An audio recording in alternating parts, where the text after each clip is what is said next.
There is a house on top of a mountain in Virginia that a man spent his whole life building and rebuilding and building again.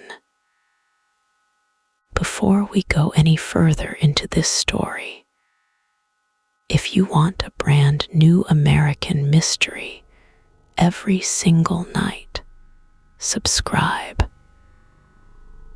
One tap and a new story is waiting for you every evening. The mountain is called Monticello.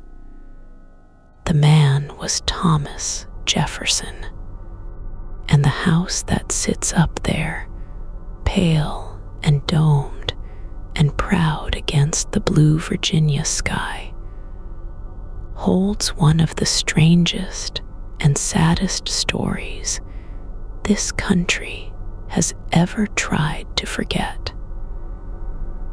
You've seen the face on the nickel, on the $2 bill, that long, sharp jaw, those pale eyes that seem to be looking at something just past you, something far away. Jefferson was a man who wrote some of the most beautiful words in the English language. Words about freedom, about equality, about the God-given right of every human being to live a life of their own choosing. He wrote those words. He believed those words. And he owned over 600 people across the course of his life. That fact alone is not the mystery. Terrible as it is, it was common among men of his class and his time. The mystery is something quieter, something more personal, something that lived inside the walls of that beautiful house on the hill and walked the same red clay paths that Jefferson himself walked every single morning. The mystery is this: among the people Jefferson owned, there were children, and some of those children had his eyes, his jaw, his long, angular frame. They looked so much like him that visitors to Monticello would stop and stare and say nothing, because there was nothing polite to say. These children called no man father. They had no last name that was truly their own. They were listed in Jefferson's account books the same way his horses and his furniture were listed, as property, as things he owned, and Jefferson knew he had to know. The man was one of the great minds of the 18th century. He spoke 5 languages. He designed his own house. He tracked the weather every single day for decades. He noticed everything. He missed nothing. So what do you do with a man like that? A man who could hold 2 completely opposite truths inside himself at the same time.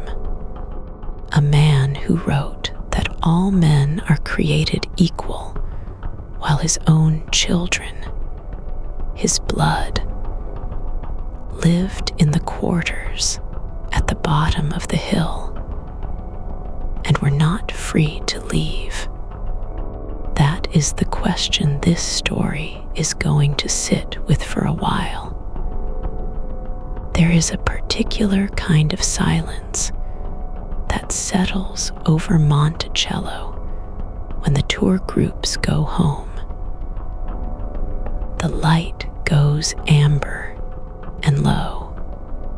The trees along the mountain ridge go dark and still. The house itself seems to breathe out, like it's been holding something in all day. The red brick paths cool in the evening air. The gardens go quiet.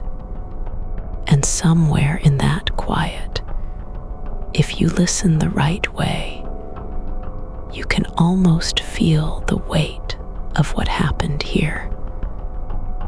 This is not a ghost story. There are no monsters in this one, but there is something haunting about it all the same. The haunting kind that comes not from darkness, but from knowing, from understanding exactly what was done and exactly who did it, and not being able to look away.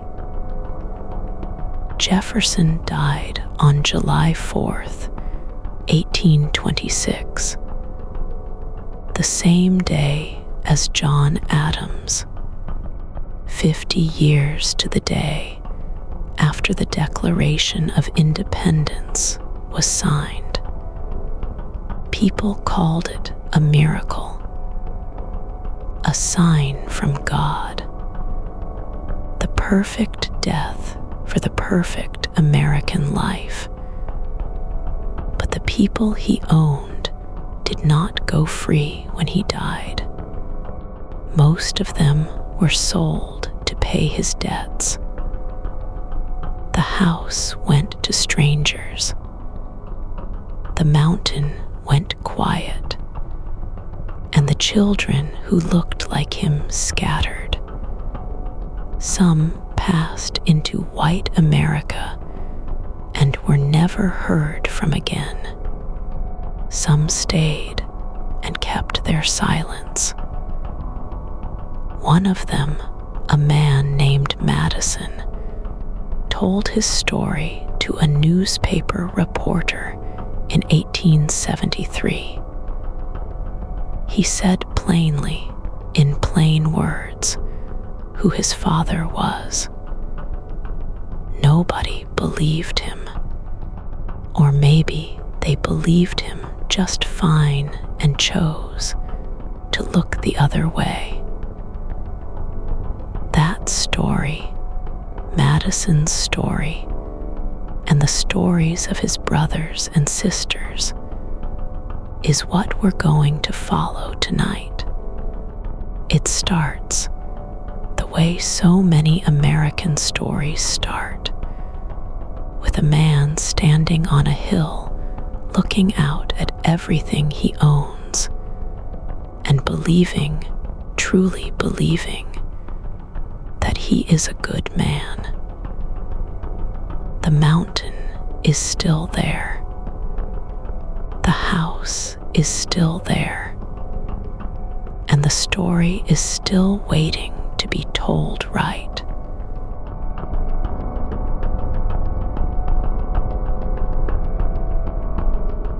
Picture a hill in Virginia. Not a dramatic cliff or a jagged peak. Just a long, slow rise of red clay earth, covered in old-growth forest so thick the light barely reaches the ground. The trees are oak and chestnut and tulip poplar, tall as ship masts, their roots gripping the hillside like fingers. In the summer, the whole mountain breathes green. In the fall, it burns orange and gold. In winter, the The bare branches make a gray lace against a pale sky. This is the hill Thomas Jefferson called home. He named it Monticello, the Italian word for little mountain. He chose that name himself, and he was proud of it. From the bottom of the hill, in the early 1800s, you would have seen something that looked almost like a dream. The road up was long and winding, cut through dense woods. Horses moved slowly on it. Wagons groaned. The air smelled of pine sap and damp earth, and depending on the season, wood smoke drifting down from the kitchens above.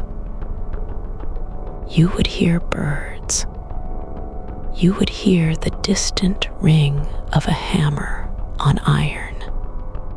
You would hear the low creak of cartwheels on packed dirt. And then the trees would open up, and there it would be. The house sat at the top like a crown. It was red brick, warm and pale in the Virginia sun, with a white dome rising from the center roof. Tall white columns framed the front door. Long wings stretched out on either side, low and elegant, almost like arms reaching wide. Jefferson had designed every inch of it himself. He had been building and rebuilding it for most of his adult life, always adding, always changing, never quite satisfied.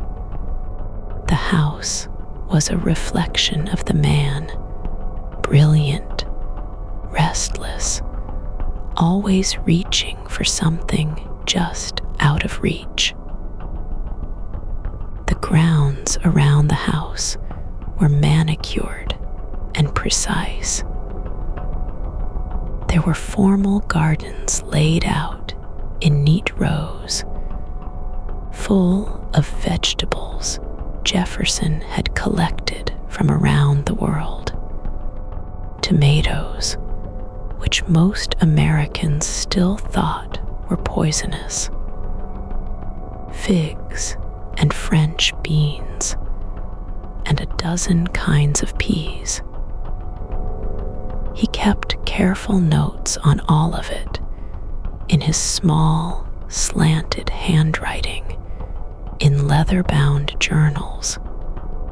Beyond the gardens, the land opened into fields. Tobacco had been the main crop for generations, but by Jefferson's time, wheat had taken over much of the acreage. The fields rolled out in long golden waves in summer, tended by men and women and children who did not choose to be there. The working buildings were mostly hidden. That was intentional. Jefferson had designed the property so that the slave quarters, the smokehouse, the dairy, the stables, the blacksmith shop, all of it sat in long underground wings called dependencies, tucked beneath the terraces on either side of the main house. From the front, you could barely see them. The house looked like it floated above the earth, clean and self-contained, as if it had conjured itself into being. But it had not conjured itself. Nothing about Monticello had. The tools that built it were held by human hands. The bricks were fired in kilns on the property, shaped and stacked by enslaved men. The timber was cut and hauled and fitted by people who slept in small cabins on the hillside, in rooms with dirt floors and single windows. The food that came out of the kitchen was cooked over open fires by women who had no legal right to their own names. The era itself had a particular texture. This was a world lit by candles and oil lamps. A world where news traveled on horseback, where a letter from Philadelphia could take a week to arrive. Men wore long coats and tall boots.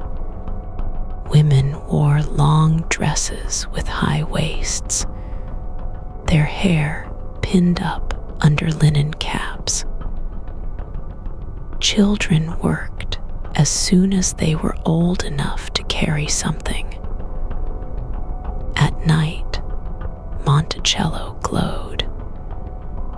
Candlelight flickered in the tall windows of the main house. The smell of wood smoke hung in the cold air.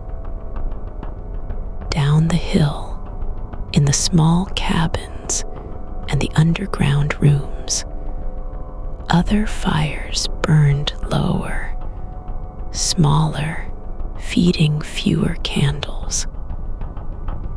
The same stars hung over all of it, the same Virginia moon.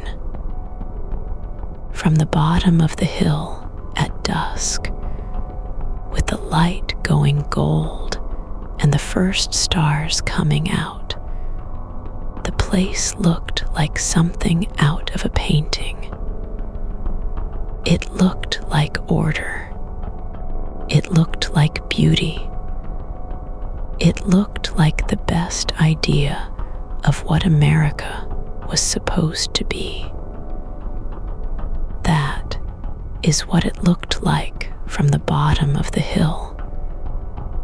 What it looked like from inside was something else entirely.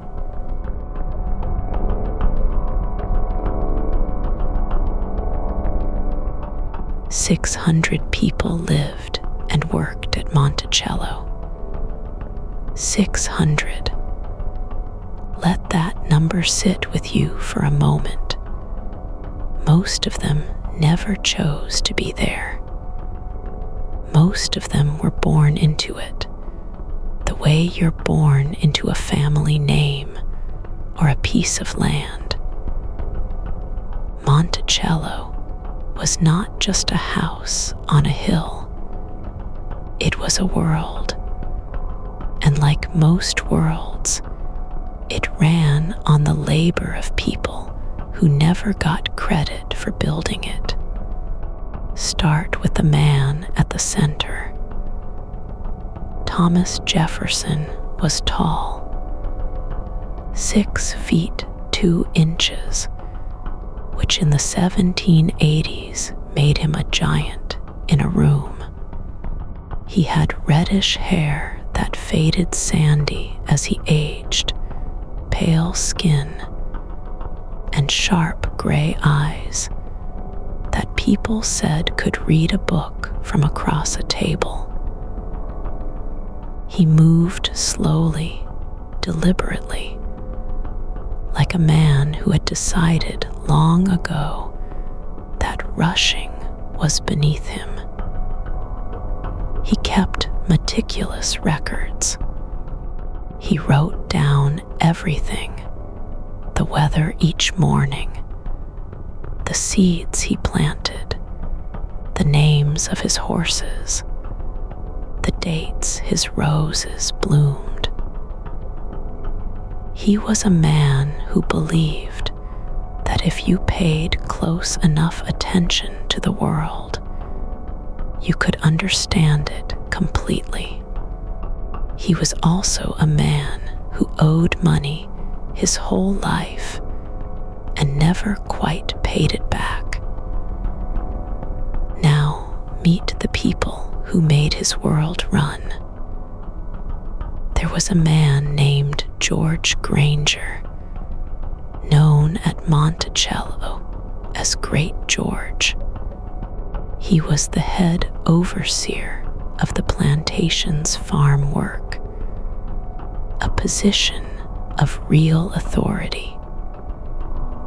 He was tall and broad-shouldered, with hands that had shaped more of Monticello's fields than any other pair of hands alive. Jefferson trusted him. That trust was rare, and it meant something, even inside a system that was rotten at its core. Great George had a wife named Ursula. She ran the smokehouse and the dairy.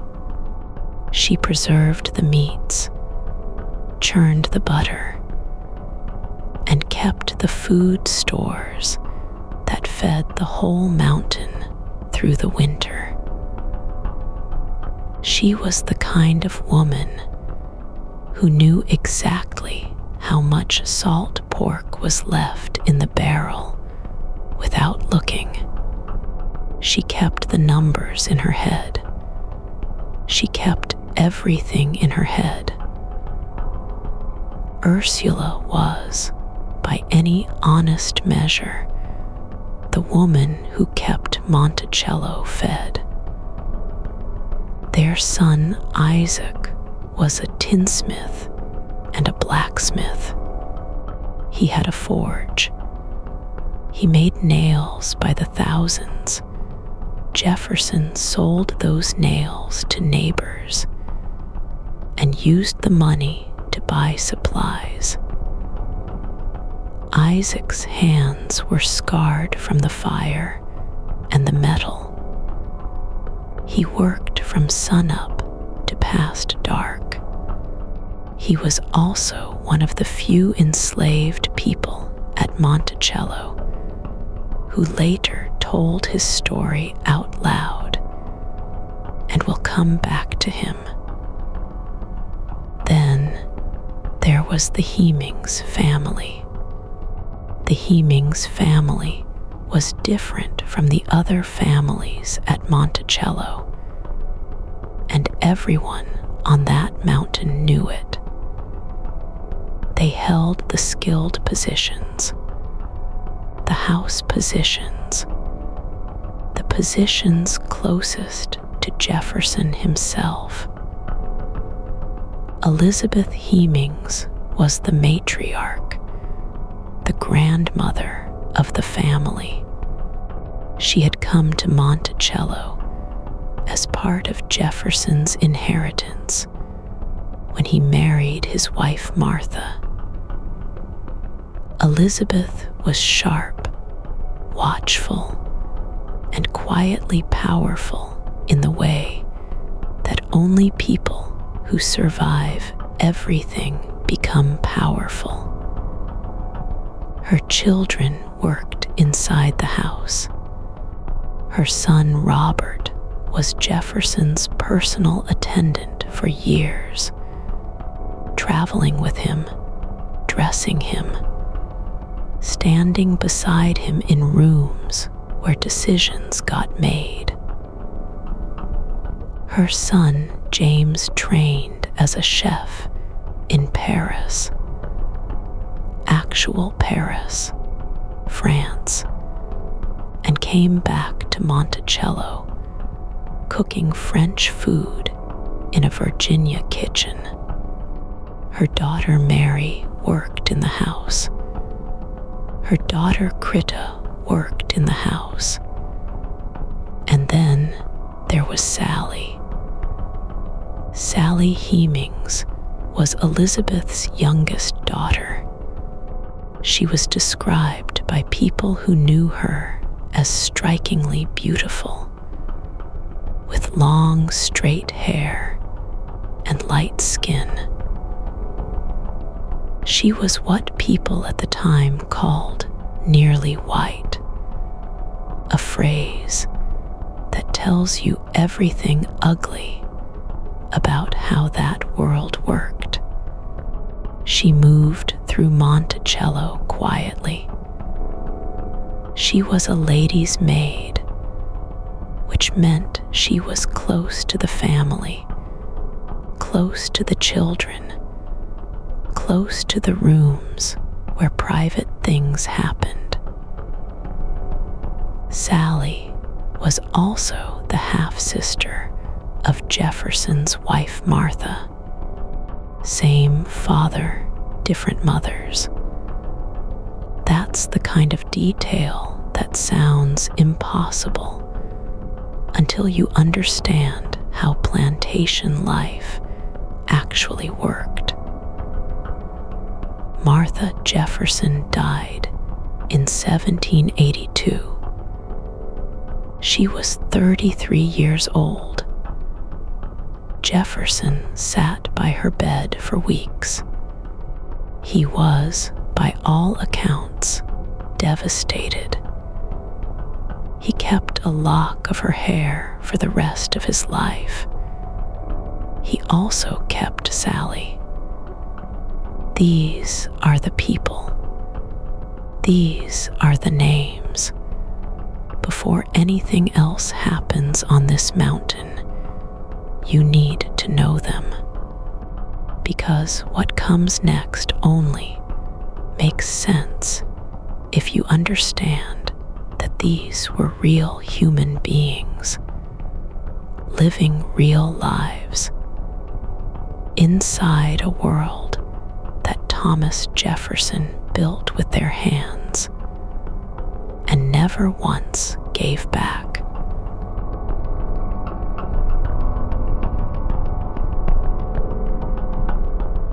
There was a boy named Beverly who grew up on a mountain. He was born in 1798. The century was still new. The country was still new. And Beverly Hemings came into the world at Monticello, the same red clay hill where Thomas Jefferson had been born, in a way too, not in body, but in mind and ambition and dream. Beverly's mother was Sally Hemings. You'll hear more about her soon. For now, just know she was a woman who lived and worked in the great house on the hill. She was known for being quiet. She was known for being careful. She moved through the rooms of Monticello the way water moves through a house, present everywhere, noticed by almost no one. Beverly grew up in those same rooms. He learned the rhythms of that place, the way children learn the rhythms of wherever they're raised. The smell of wood smoke in the morning, the sound of hammers from the joinery shop down the hill, the way the light came through the tall windows in the afternoon, long and golden, falling across the wooden floors in warm stripes. He had a sister. Her name was Harriet. Harriet Hemings was born in 1801. She was the second child Sally had who survived past infancy. Two others had come before and gone quiet. The grief of that was something Sally carried without putting it down. But Harriet lived. Harriet grew. And the two children, Beverly and Harriet, became a pair the way siblings do, moving through their days together, learning the world from the same small corner of it. Their world was Monticello. That was the whole of it.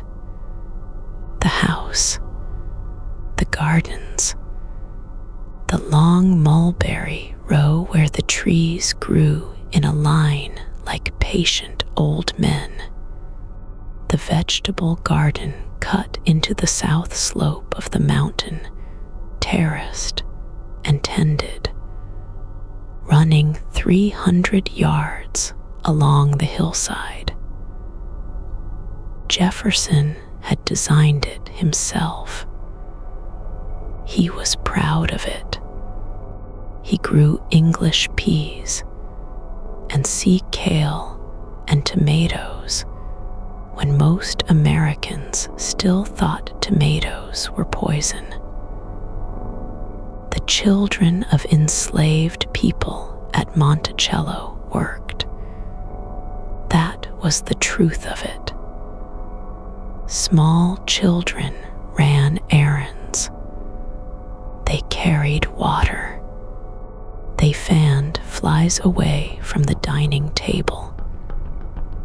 By 10 or 11, most were assigned to a shop or a trade. The nail factory was a common place for boys.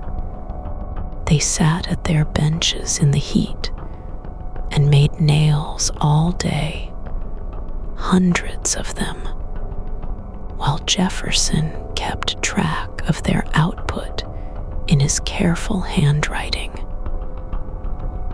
But Beverly and Harriet moved a little differently through that world. They were assigned lighter work. They spent time near the house. Beverly learned to play the violin. That was something Jefferson valued. Music filled the rooms of Monticello the way sunlight did, and Jefferson made sure there was always someone who could play. Beverly learned well. He was good at it. Harriet learned to spin and weave. She worked in the textile shop with the other women. Her hands learned the feel of raw cotton and finished thread. She learned to make cloth from nothing, which is a kind of quiet miracle if you think about it long enough. The days at Monticello had a texture to them, a particular weight. Mornings were cool and smelled of dew on grass and horses in the stable. Afternoons were heavy with summer heat, the kind that sits on your shoulders like a warm hand. Evenings brought the sound of frogs from the pond below the garden and fireflies rising up from the grass in slow green pulses. Jefferson himself moved through these days like a man, always thinking about something else. He was in his 60s by the time Beverly and Harriet were old enough to remember him clearly. He was tall. He was pale. He had reddish hair going gray at the temples. He walked with a long stride. He was always reading, always writing, always designing something new. He knew these children. He watched them grow. He recorded their births in his farm book, the same ledger where he tracked the weather and the harvest and the number of nails made each week. Beverly, Harriet. Their names are in his handwriting. He wrote them down the way he wrote down everything, carefully, precisely, without comment.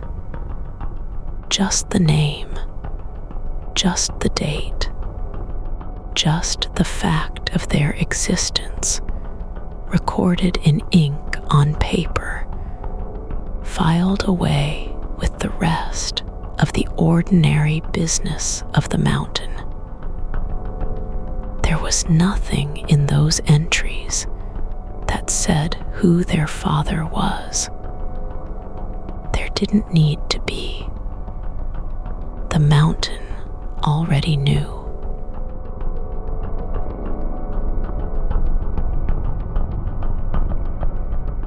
Sally Hemings was born in 1773.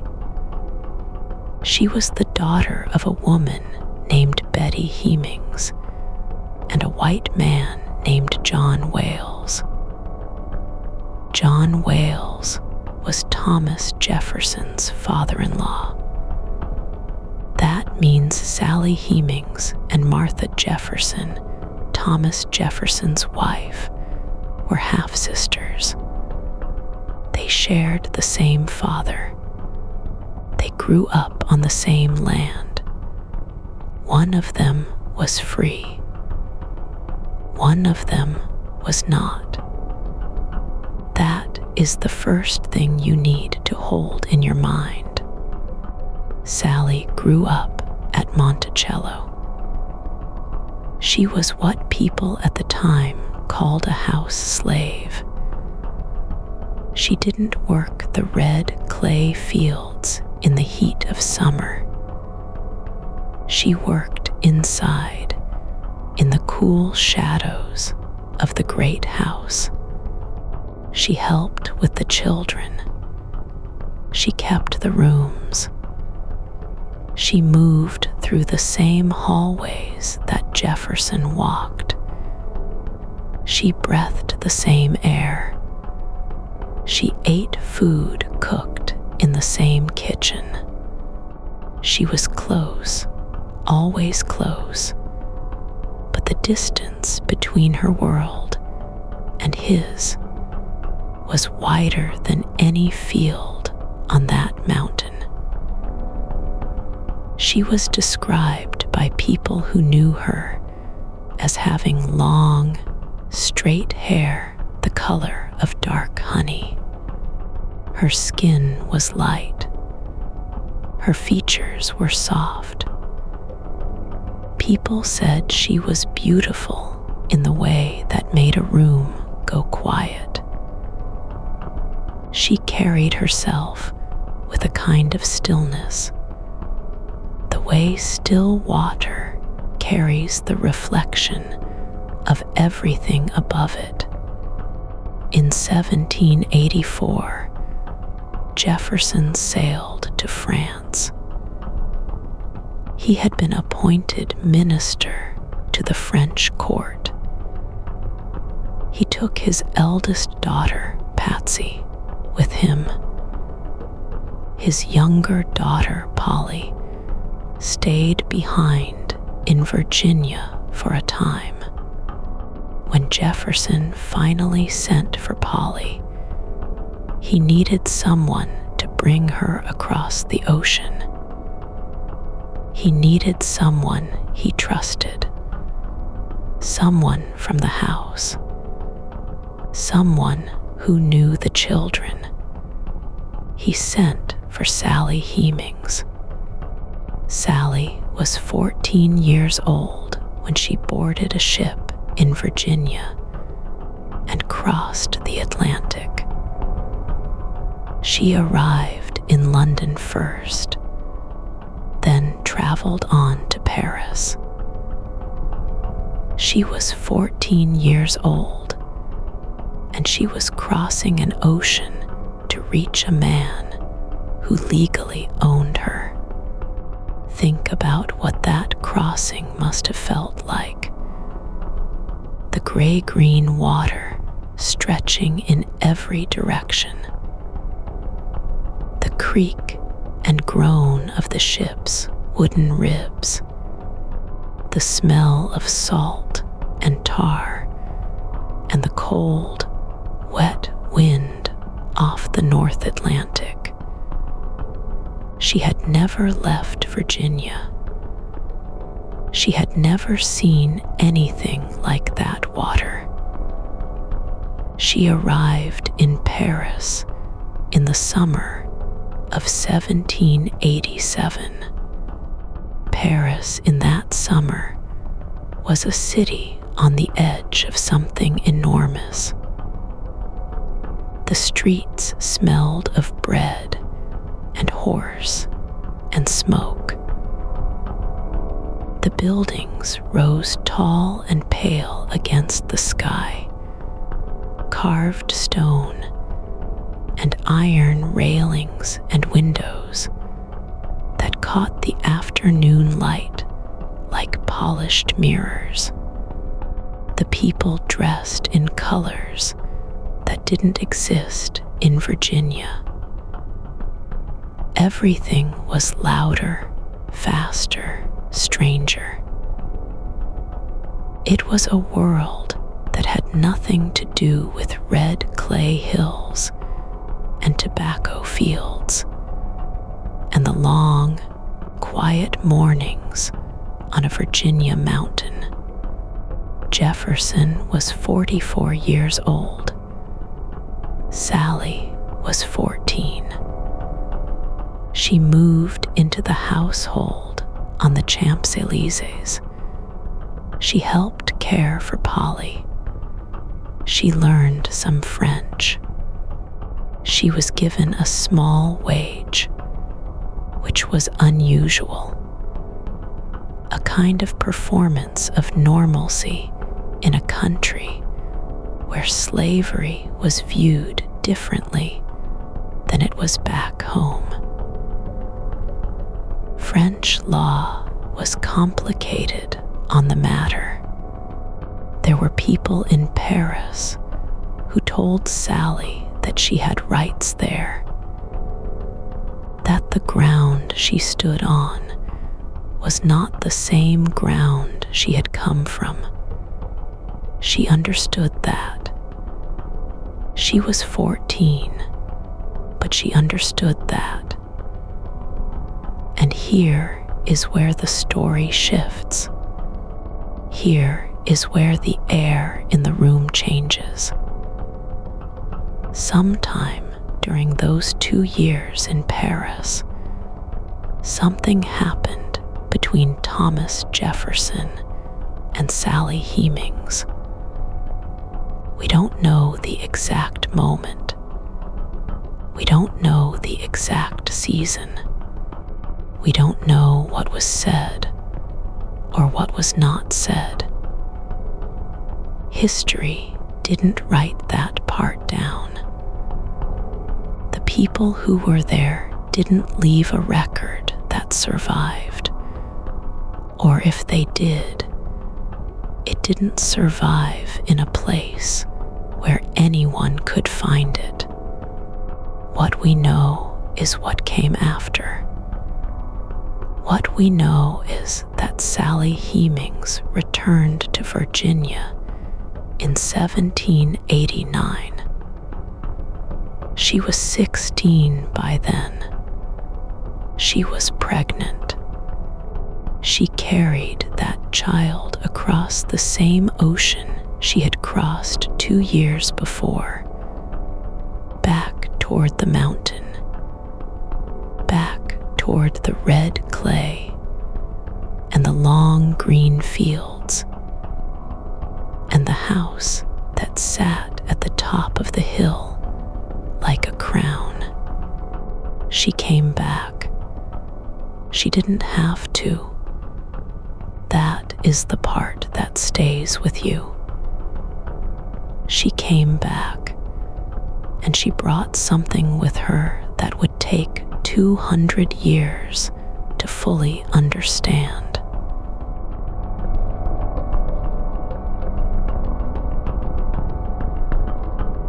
People talk. They always have. That's one thing you can count on, no matter the century, no matter the county. People watch and people remember, and sooner or later, people say what they saw out loud. Around Charlottesville, in the taverns and the dry goods stores, in the churchyards after Sunday services, there was a story that moved from mouth to ear for years. It wasn't written down. Nobody put it in a letter or scratched it into a ledger, but it lived. It passed from neighbor to neighbor the way all true things do, quietly, carefully, with a look over the shoulder first. The story was simple. The man on the mountain had an arrangement with one of his enslaved women, and everyone who lived close enough to Monticello had their own version of what that meant. Some people said it plain.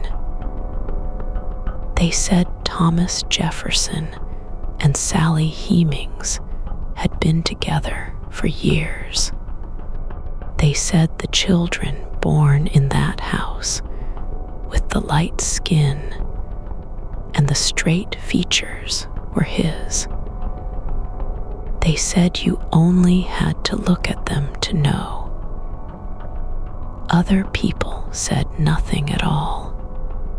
That silence had its own weight. It sat heavy as a stone in still water. The older men who gathered at the tavern near the courthouse had a word for this kind of arrangement. They called it an understanding. That word did a lot of work in those days. It covered things that couldn't be spoken directly. It let people acknowledge what they knew without having to say it in full sentences. An understanding meant, we all see this, and we are all going to pretend we don't. There were women in the county who had watched Sally grow up. They remembered her mother, Betty Hemings. They remembered the stories about Betty's own children. How many of them had light skin? How many of them had fathers who were white men of standing? The pattern wasn't new. It was old as the hills that rolled out behind Monticello. It had been happening on plantations across Virginia for as long as anyone could remember. One woman, so the story goes, said it this way. She said the Hemings women had a gift for catching the eye of powerful men. She didn't mean it kindly. She meant it the way people say things when they want to blame the river for flooding the field. But other people told it differently. They said Sally was not the one who did the catching. They said a 14-year-old girl in a foreign country, thousands of miles from home, with no family and no protection and no way out, didn't have much say in what happened to her. Those people said the word arrangement was doing too much work. They said it was covering something that needed to be seen clearly. The church steps had their own version of the story. The older congregation members, the ones who had lived in Albemarle County their whole lives, spoke in careful language about the children at Monticello who didn't quite fit the categories the world had built for them. Too light to be treated as fully enslaved, not free, not white, caught somewhere in between like smoke that hasn't decided which way to drift. People noticed that Jefferson's enslaved children were given different work than the others. Lighter work inside the house, or in the nail factory, or learning a trade. People noticed that they were fed a little better, clothed a little better. People noticed that they were never sold. In a world where enslaved people were sold as casually as land or livestock, that fact stood out like a lit window in a dark field. Nobody said it was love. Nobody said it wasn't. The people who talked about it most didn't have the full picture, and they knew it. They were working with glimpses. A face seen through a window, a name overheard, a child who looked too much like the man who owned him. That's how folklore works. It doesn't give you the whole story. It gives you the edges of the thing, the outline, the shape of it in the dark. You fill in the middle yourself with what you know about people and power and the way the world has always worked, and what the people around Charlottesville knew, what they passed down in whispers for generations, was this: something was happening on that mountain, something that the man at the top of it would never write down, never admit, never put his name to. Something that lived in the faces of children who had no last name of their own. Something that everybody knew and nobody could prove.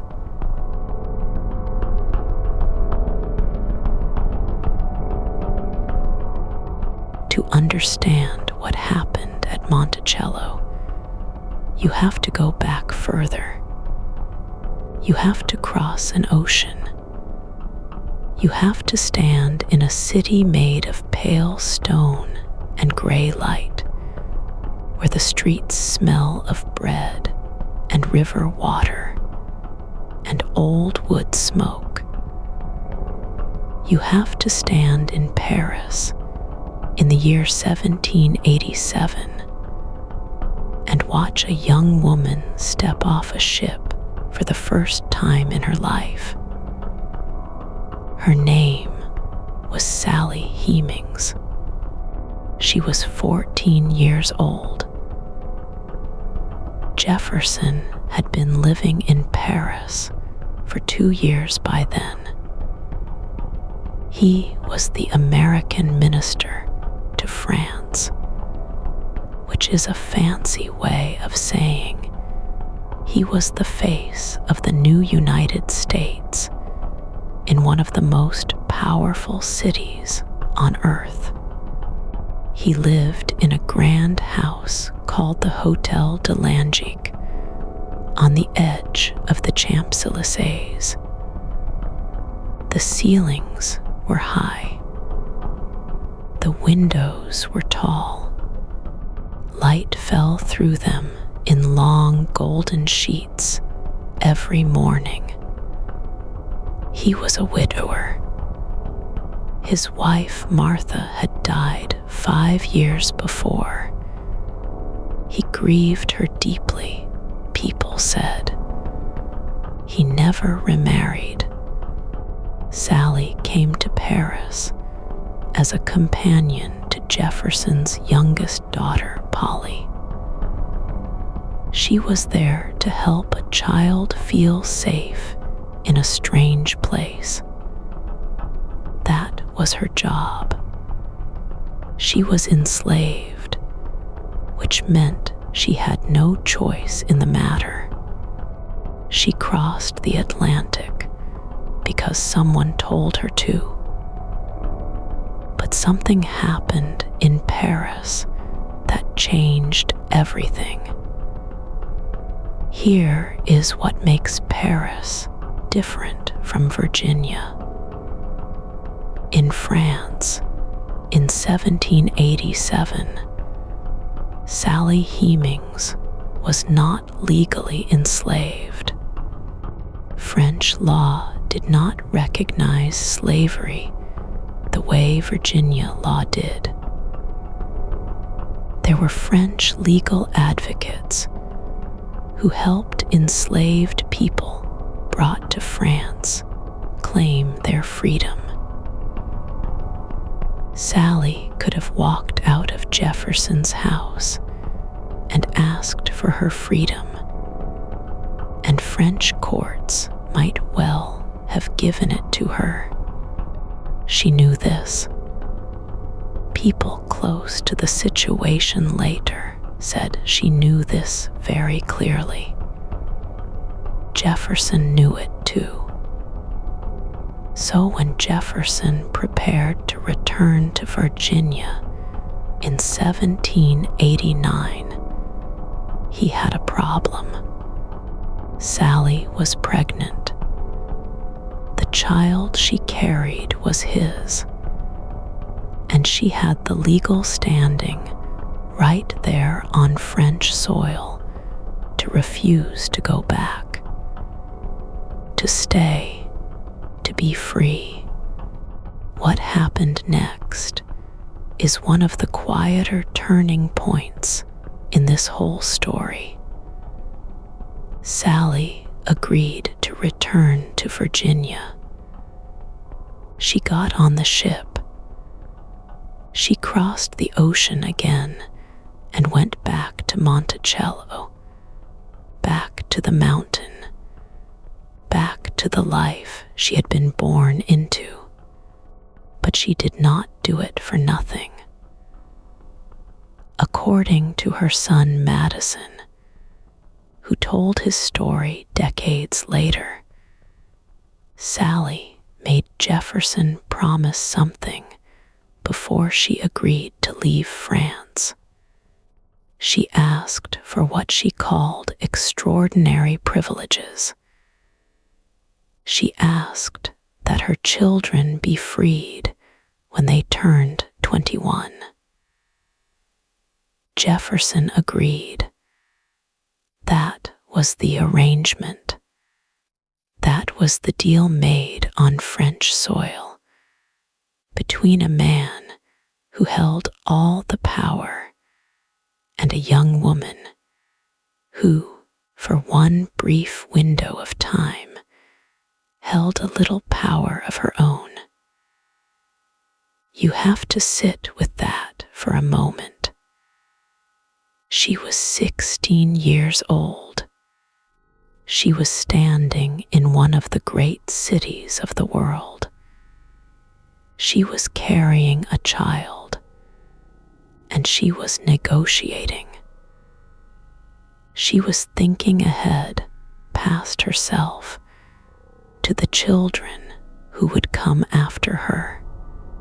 She was doing the only thing she could do with the small amount of leverage she had.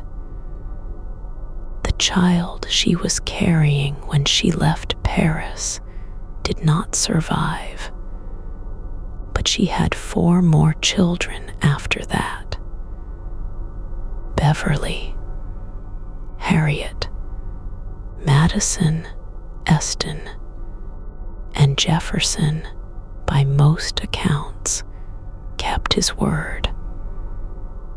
All 4 of them eventually went free.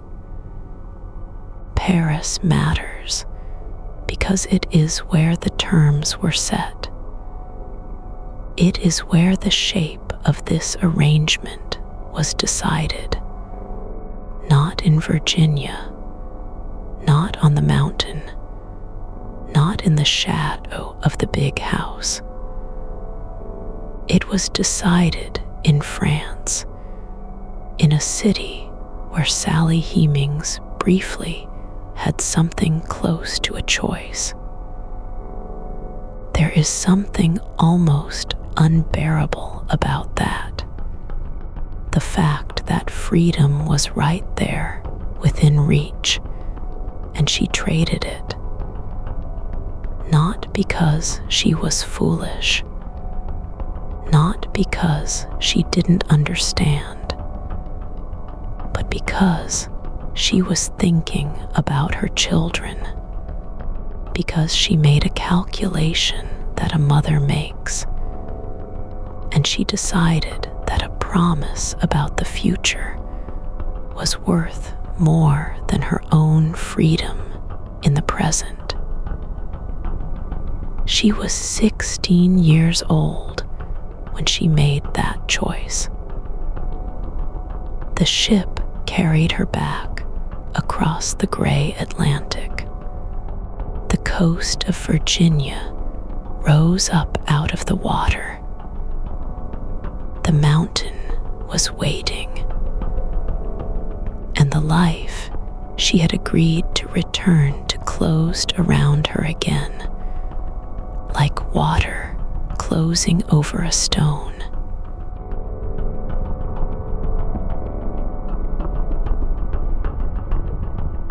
There was a man named Thomas Turner. He visited Monticello in the early 1800s. He came as a guest, a neighbor, someone who moved in the same circles as Jefferson. He sat at the long dinner table. He walked the grounds, and he noticed something he could not explain away. The children working the property looked like the man who owned the property. Not a little, not in some vague, squint-hand maybe way. They looked like Thomas Jefferson, the way a reflection looks like the face in the mirror. The same long jaw, the same reddish tint to the hair, the same pale skin that caught the afternoon light and held it. Turner was not the kind of man who spoke carelessly, but he wrote it down. He told people what he saw, and the people he told already knew. This is how investigations worked back then. There were no reporters with notebooks knocking on doors. There were no court records being subpoenaed. There was just the slow, steady accumulation of what people saw with their own eyes and whispered to each other in parlors and on porches and in letters sealed with wax. The children of Sally Hemings were not hidden. That is the part that stops you cold when you really sit with it. They lived at Monticello. They worked at Monticello. They walked through the same red clay dust, breathed the same honeysuckle air, stood in the same long shadows cast by the same Blue Ridge Mountains every evening. Anyone who visited that mountain and spent more than a day there could see what was plain as the sky. Beverly Hemings had Jefferson's coloring. Harriet had it too. Madison and Eston, the younger boys, carried the resemblance so clearly that visitors remarked on it, not in hushed tones, out loud, in letters they sent home, in conversations they had over supper. One visitor wrote that the resemblance was so strong it was, quote, very notorious. That word is worth sitting with, notorious. Not rumored, not suspected, notorious. The kind of thing everyone already knows, and still nothing happened. No one demanded an answer. No one stood up at a dinner party and asked Jefferson directly. That is not how the world worked in 1805 or 1810 or 1815. Jefferson was a great man. He had written the Declaration of Independence. He had been president. He lived on a mountain, and the mountain made him untouchable. But the curiosity did not go away. It spread. A man named Edmund Bacon managed Monticello for Jefferson for many years. He was the overseer, the one who kept the place running, who knew where every person was and what every person did. Bacon saw everything. He was there for years. And later in his life, long after Jefferson had died, Bacon sat down with a writer named Hamilton Wilcox Pearson and told him what he remembered. Some of what Bacon said was careful.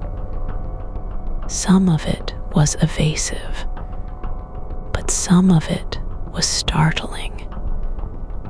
He described Harriet Hemings leaving Monticello. He said Jefferson freed her and gave her money for the road.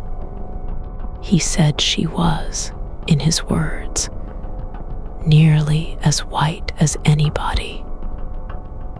He said she went north and married a white man, and that was the last he knew of her.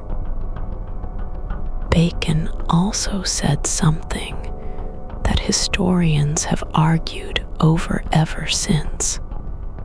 He said that Jefferson was not the father of Harriet. He said he himself had seen who came out of Sally's room in the mornings, and it was not Jefferson. He named someone else. He did not name a name that history has been able to verify. And the man he pointed to has never been confirmed by any other source. Most historians today believe Bacon was either mistaken or protecting someone. The DNA evidence that came later pointed clearly in one direction. But Bacon's account is still out there, still part of the record, still sitting in the pile of things that make this story complicated. That is the nature of an investigation like this one. You pull on a thread and you find another thread. You find a witness, and the witness contradicts another witness. You find a letter, and the letter raises a question the letter writer never answered. What you do not find is nothing. Every person who looked closely at Monticello, at the Hemings children, at the way Jefferson ran his household and his life, found something. They found resemblance. They found pattern. They found the quiet, persistent shape of a truth that nobody with power wanted to say out loud. The children looked like their father.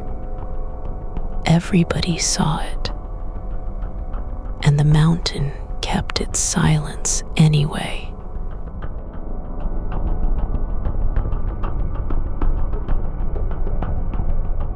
Some people saw everything. They lived inside the story. They woke up every morning inside it and went to sleep inside it, and never had a single day where they could step outside and breathe free air. These are their voices, as best as history has kept them. Isaac Granger Jefferson was born at Monticello in 1775. He was a blacksmith and a tinsmith. He worked iron and copper with his hands for most of his life. When he was old, a man named Charles Campbell sat down with him and wrote down what he remembered. Isaac talked about Jefferson the way you might talk about weather. Something that was always there. Something that shaped every single day without asking your permission. He remembered Jefferson as tall and straight, sandy hair going gray, always calm, always quiet. Isaac said Jefferson never hollered at his enslaved people. He said Jefferson was a kind master, and you have to hold that word, kind, and turn it over slowly. Because Isaac said it, and Isaac lived it, and it is not our place to argue with what a man says about his own life. kindness inside a cage is still a cage. Isaac remembered the house, the red brick going warm in the afternoon sun, the smell of the forge, the sound of hammers. He remembered Jefferson walking the grounds in the early morning, checking on things, speaking to people by name. He knew everyone's name. That mattered to Isaac. He said so. But Isaac didn't talk much about Sally Hemings. He mentioned her. He said she was mighty near white. He said she was very handsome. And then he moved on. The way you move on from something that sits too close to the bone. There were others who talked. Enslaved people and free people both.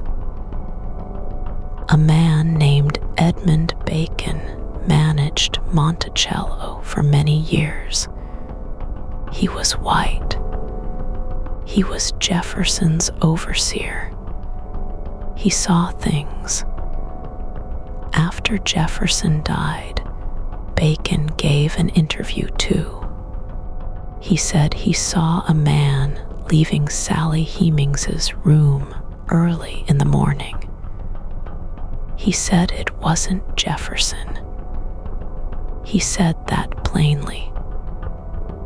But Bacon was also a man who worked for Jefferson's family for decades. He was a man with reasons to protect a name. You can hold that too. The ones who stayed are harder to hear, not because they didn't speak, but because their words got written down by other people, filtered through other people's understanding of what mattered. Critta Hemings stayed at Monticello. So did her son, Jamie. So did others in the Hemings family, bound there by law and by the slow gravity of a place you've known your whole life. Staying wasn't surrender. Staying was its own kind of witness. Every morning they woke up and saw the same red brick house on the hill.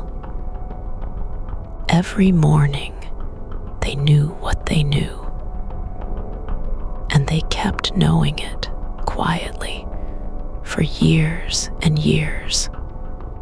The ones who ran tell a different kind of story. 2 of Sally's children walked away from Monticello before Jefferson died. Beverly left around 1822. Harriet left the same year.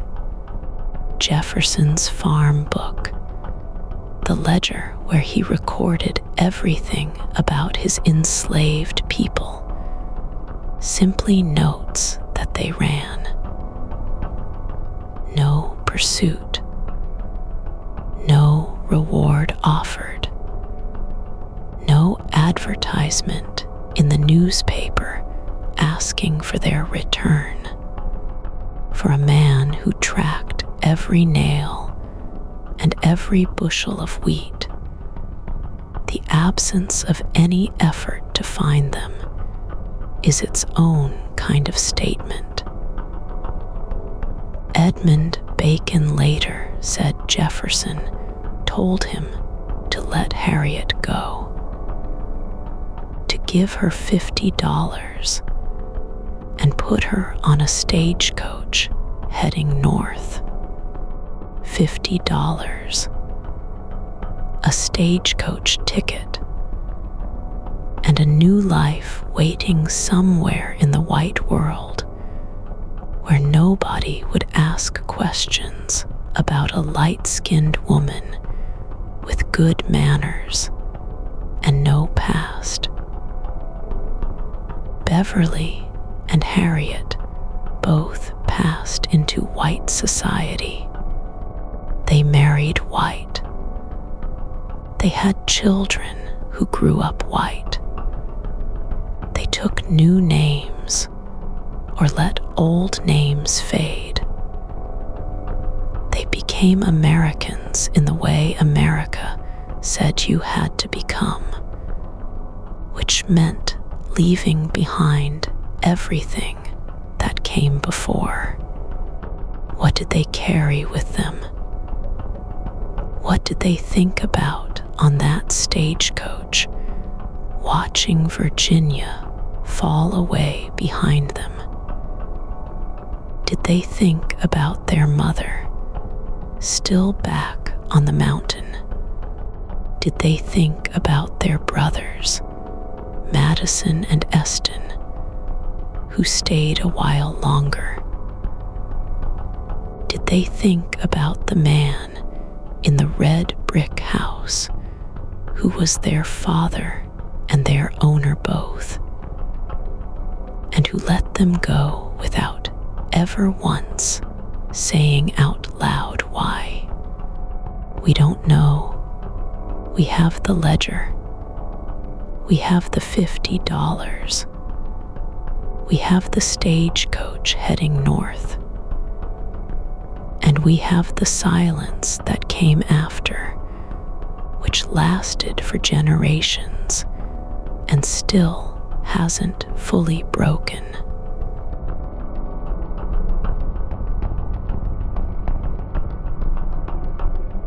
Madison Hemings was born at Monticello in 1805. He grew up inside the walls of that mountain estate, learning carpentry from his uncle, learning silence from everyone around him. He watched his brothers and sisters. He watched his mother. He watched the man who owned them all walk past in fine clothes and never stop to speak. And then, decades later, Madison did something almost nobody expected. He talked. In 1873, a small Ohio newspaper called the Pike County Republican published an interview with Madison Hemings. He was 68 years old by then. His hair had gone gray. His hands were rough from a lifetime of work. He sat down with a journalist named Samuel Wetmore, and he told the story of his life from the beginning. Quietly, plainly, without anger and without apology. He said his mother was Sally Hemings. He said his father was Thomas Jefferson. He said this the way a man says something he has known his whole life and simply never been asked to say out loud before. The interview ran in a small regional paper. It reached a small regional audience, and then, for most of the next 100 years, the world looked away. That is the part that stays with you. Madison described his mother's time in Paris. He said Sally had been free there, technically, under French law. He said she had been reluctant to come back to Virginia. He said Jefferson had promised her things: better treatment, freedom for her children when they came of age. She came back, Madison said, because she believed him. Now here is where the pattern starts to show itself.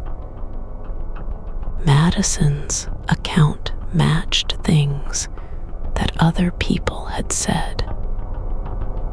People who never read his interview. People who lived in different states, in different decades, who had no reason to coordinate their stories.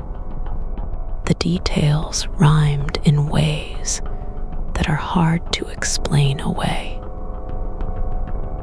James Callender, the journalist who broke the story in 1802, described Sally Hemings in terms that matched what Madison described about his mother. Isaac Granger Jefferson, an enslaved man at Monticello who was interviewed separately in the 1840s, mentioned Sally in passing. He placed her in the house. He placed her close to Jefferson. He didn't editorialize. He just described what he saw. And what he saw matched what Madison said he lived. The children's birth years lined up with Jefferson's time at Monticello. Every time Jefferson left for long stretches, no new children were born to Sally. Every time he returned, the pattern resumed. This wasn't something Madison invented. It was something researchers found later, going back through plantation records Jefferson himself kept.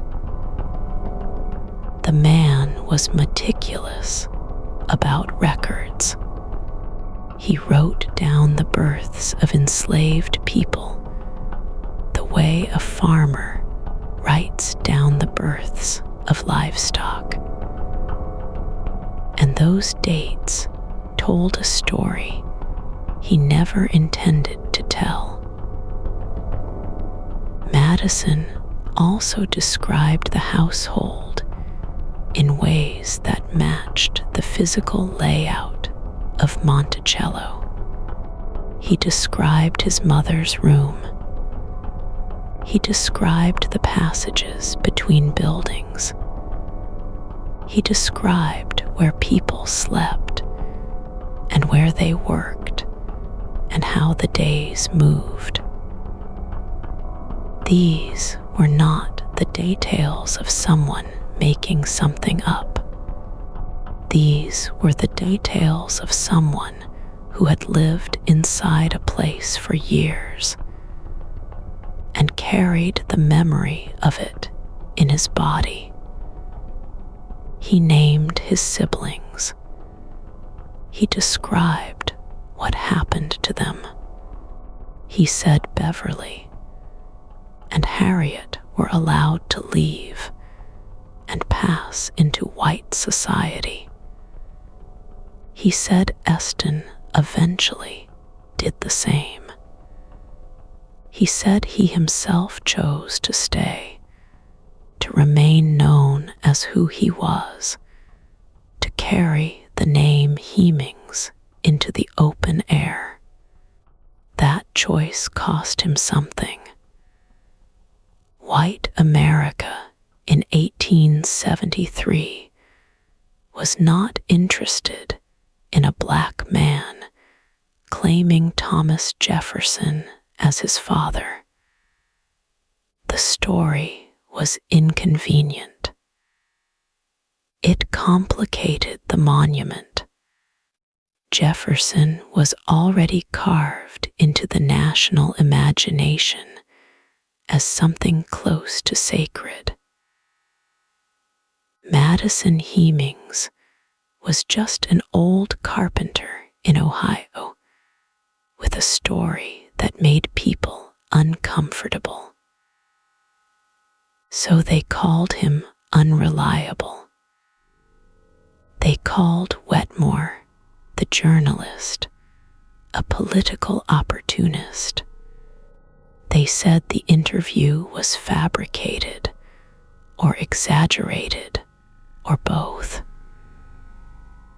They said Madison was confused about his own life. Think about that for a moment. A man who lived inside that story, who breathed that air, who watched his mother age and his siblings disappear one by one into a country that would not claim them. And the response was that he must be mistaken about his own family. The pattern, though, doesn't care about comfort. Patterns just sit there. They wait. They hold their shape across decades while people argue about whether to look at them directly. Madison Hemings told the truth once. It took another century for the world to catch up.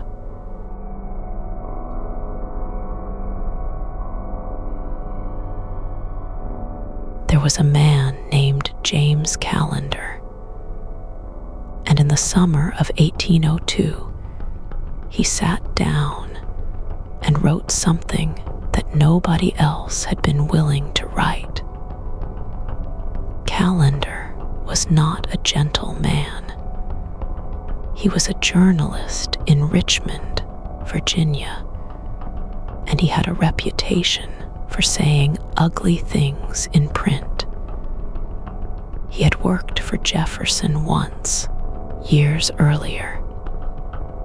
He had written pieces that helped Jefferson's political career.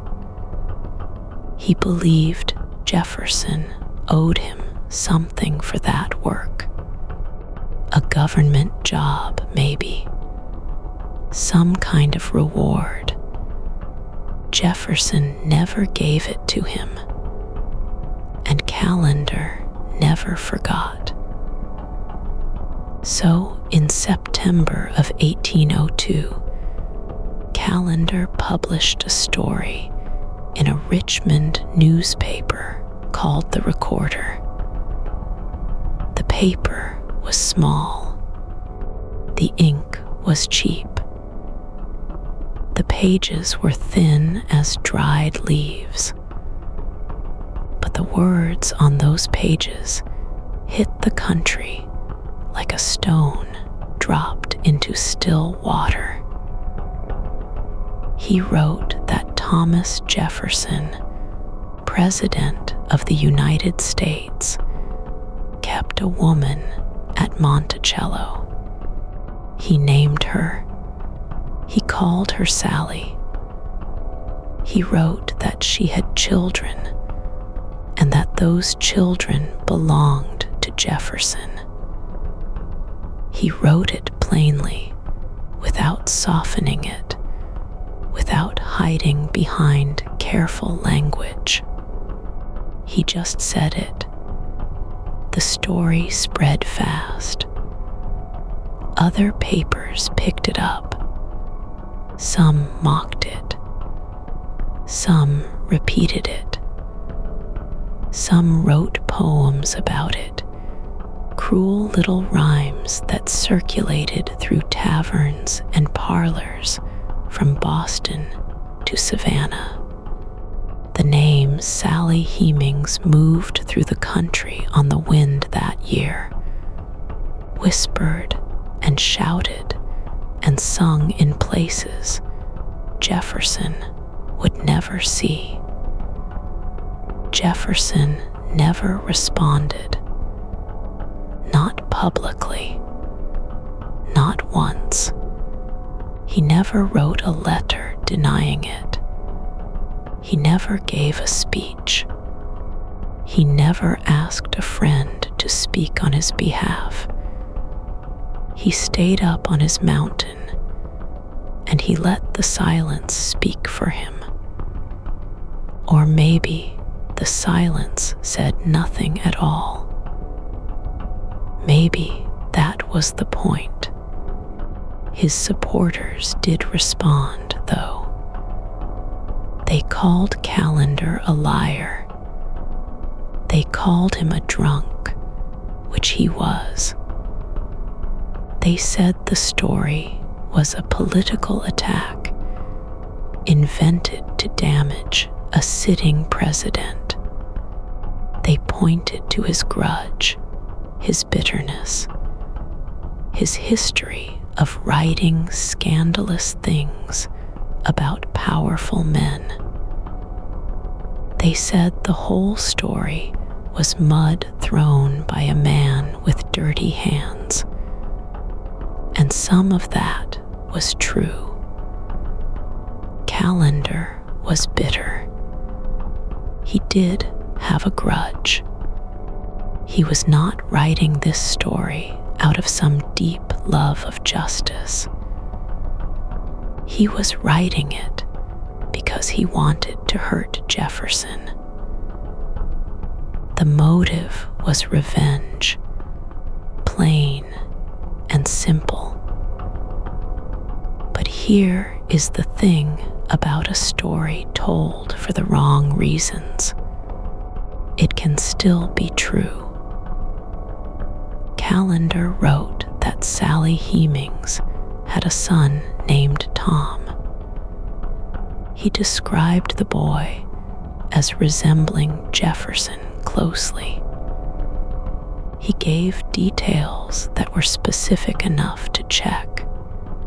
Some of those details were wrong.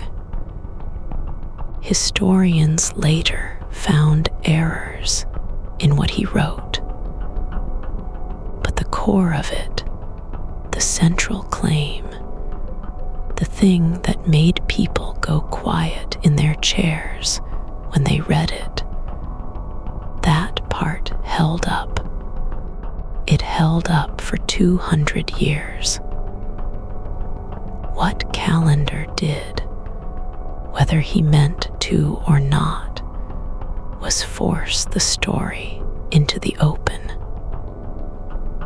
Before 1802, the people who knew about Sally Hemings and Thomas Jefferson kept that knowledge close. It lived in the quarters at Monticello. It lived in the memories of the people who worked that land. It lived in the faces of children who looked too much like the man who owned them. But it didn't live in print. It didn't have a name that strangers could read over breakfast. After Calendar, it did. You have to sit with that for a moment. The year is 1802. The country is 26 years old. Jefferson is president. He wrote the words that the country built itself on, the words about liberty and equality and the rights of men. And now, a newspaper in Richmond is telling anyone who can read that he fathered children with a woman he owned. And the country mostly looked away. Not everyone. Some people believed it immediately. Some people had always believed it because they knew how these things worked in Virginia, in the South, on plantations where the rules were different for different people. They didn't need calendar to tell them. They already knew. But now it was written down. Now it existed outside of whispers. Now it was a thing you could hold in your hands, fold up, carry in a coat pocket, read to someone by firelight on a cold night. The story had a body now, and bodies are hard to bury. Calendar himself was dead within a year. He drowned in the James River in 1803. Some said it was an accident. Some said he was drinking. Nobody looked too hard at the question. The story he wrote outlived him by centuries.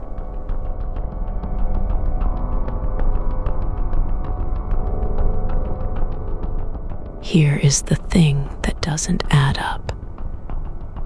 Thomas Jefferson owned over 600 people across his lifetime. He wrote about freedom more beautifully than almost anyone who ever lived. He called slavery a moral evil. He said it was like holding a wolf by the ears. You couldn't hold on, and you couldn't let go. He knew what it was. He said so. And yet, he freed almost none of them.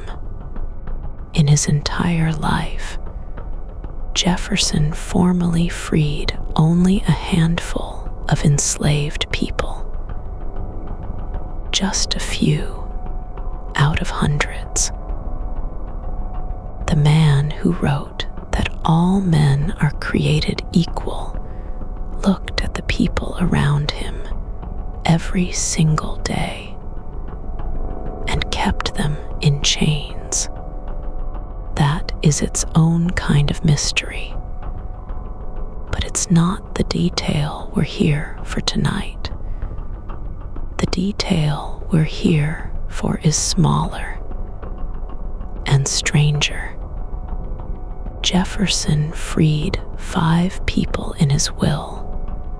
He wrote that will in 1826, the last year of his life. He was 82 years old. He was sick. He knew he was dying. And when he sat down to decide who among all those hundreds of people would go free when he was gone, he chose 5. All 5 of them were Hemingses. 4 of them were men: Burwell, John, Joe, and Madison. Madison Hemings, Sally's son, the boy who would one day tell his story to a newspaper and have nobody believe him. Jefferson freed Madison in that will, and the 5th person Jefferson freed was Eston, Sally's youngest son. Now think about that for a moment. Jefferson had hundreds of people he could have freed. People who had served him for decades. People who had built his house with their bare hands. People who had cooked his food and raised his children and kept his world running. He freed 5, and 4 of those 5 shared Sally Hemings's blood. That is the impossible detail. There's more to it, though, because Jefferson didn't only free people in his will, he also let people go while he was still alive, quietly, without ceremony, without paperwork that would draw attention. Beverly Hemings walked away from Monticello around 1822. He was about 23 years old. He just left, and Jefferson let him go. No pursuit, no advertisement in the newspaper offering a reward for his return, the way planters always did when an enslaved person ran. Beverly simply walked north and disappeared into white America, and the man who owned him did nothing. Harriet Hemings left the following year. She was about 21. Jefferson's overseer, a man named Edmund Bacon, later said that Jefferson himself told him to give Harriet $50 and put her on a stagecoach heading north. $50. A stagecoach ticket. A quiet goodbye. Jefferson never wrote her name in his freedom papers. He never signed a document saying Harriet Hemings was free. He just let her go. He paid for her to leave, and then he never mentioned her again. This is the pattern. This is the impossible detail sitting right at the center of the story. A man who almost never freed anyone found a way to free the children of Sally Hemings. Not loudly, not on paper, not in a way that would make anyone ask questions. He freed them the way you free something you can't officially claim. He freed them the way you'd free a secret. You let it walk out the door. You give it money for the road. You don't chase it. You don't write it down. You just open your hand and let it go. Beverly and Harriet were light-skinned enough to pass as white. They crossed into the free states and became white Americans. They left their names behind. They left their mother behind. They left everything behind. And the man who had owned them, the man who may have been their father, watched them go and said nothing. Madison and Eston were freed in the will. They got their freedom on paper, the legal kind, after Jefferson was already in the ground and couldn't be asked to explain himself. Sally Hemings was not freed in the will. Jefferson did not free her. After he died, his daughter Martha let Sally go quietly, informally, the same way Beverly and Harriet had been let go. No document, no ceremony, just a door left open.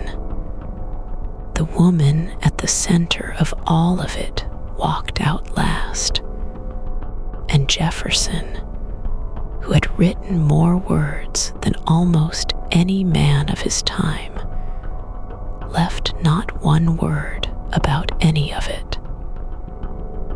Not one sentence explaining what he had done. Not one line acknowledging who those children were. The silence is its own kind of answer.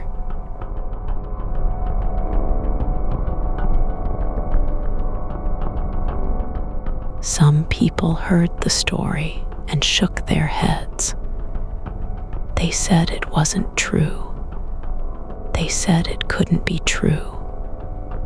And you have to understand, they weren't all fools. Some of them were careful thinkers.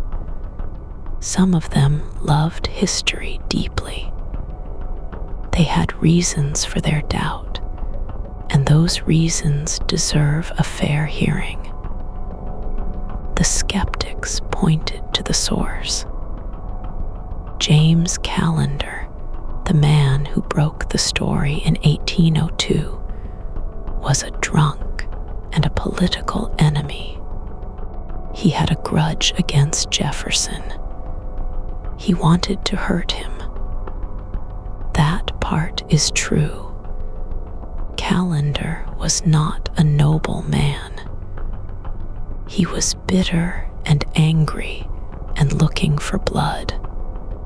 So when he printed the story about Sally Hemings, some people said he made it up.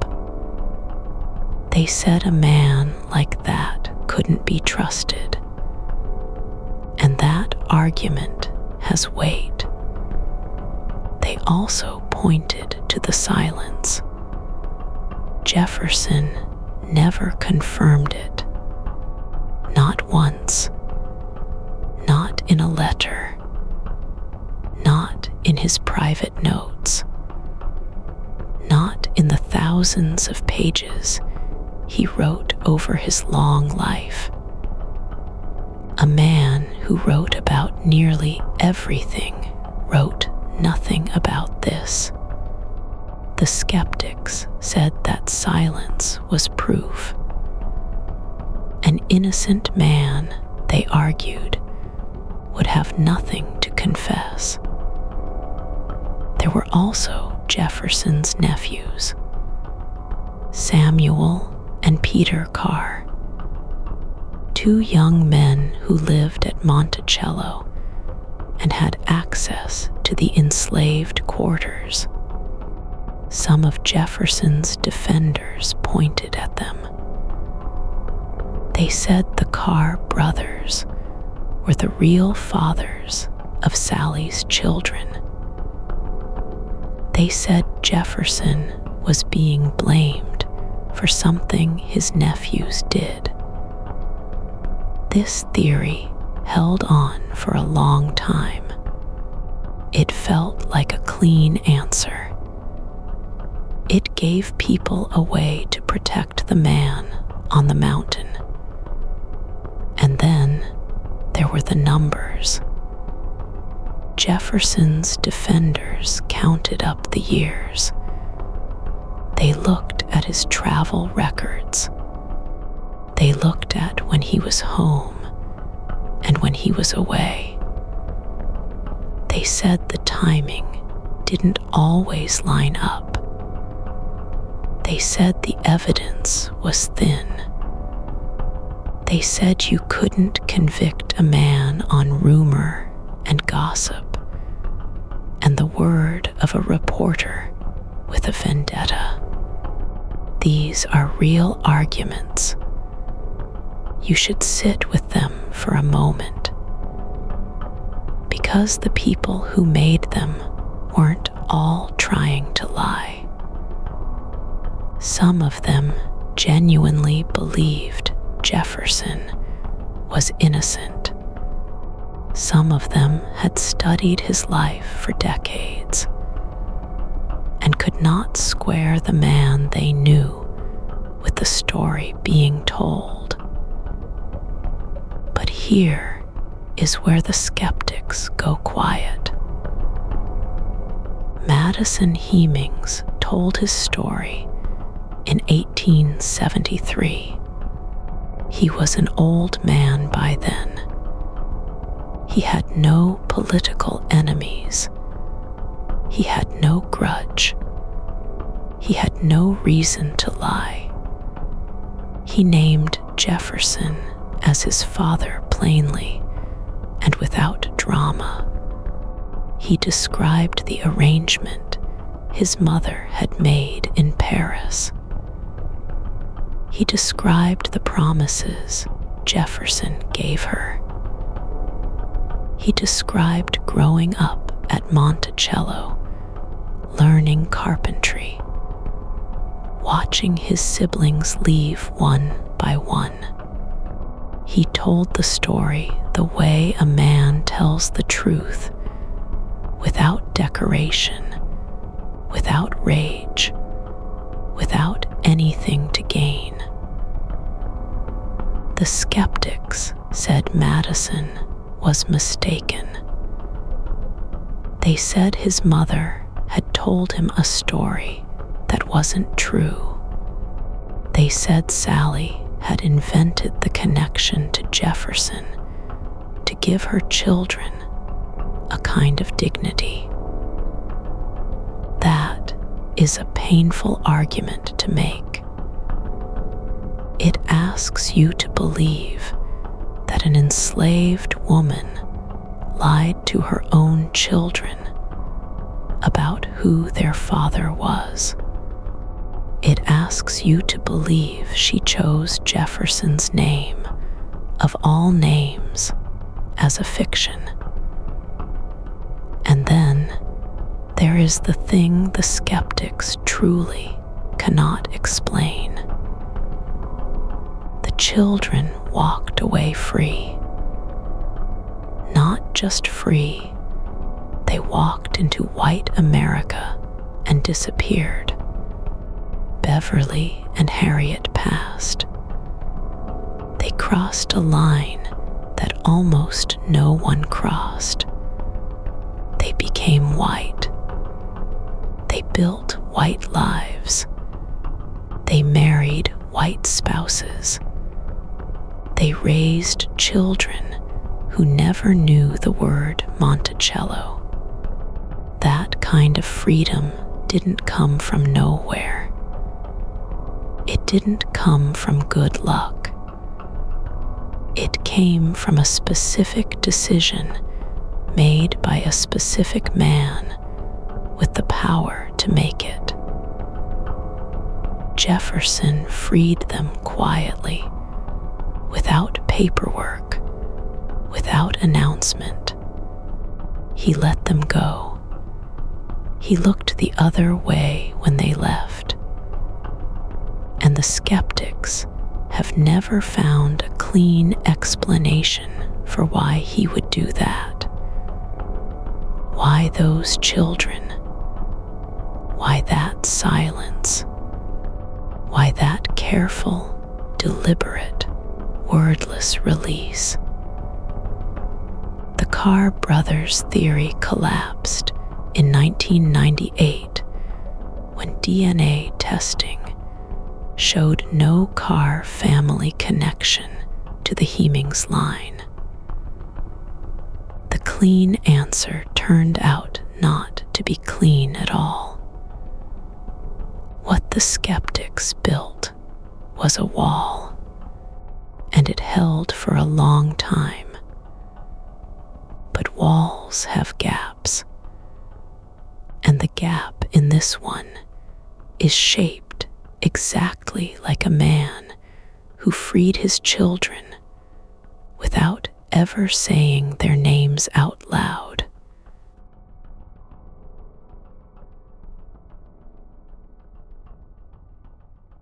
Beverly Hemings walked out of Monticello one morning and never came back. He was a young man then, tall, light-skinned, with a face that people said looked familiar in a way they couldn't quite name. He had learned to read.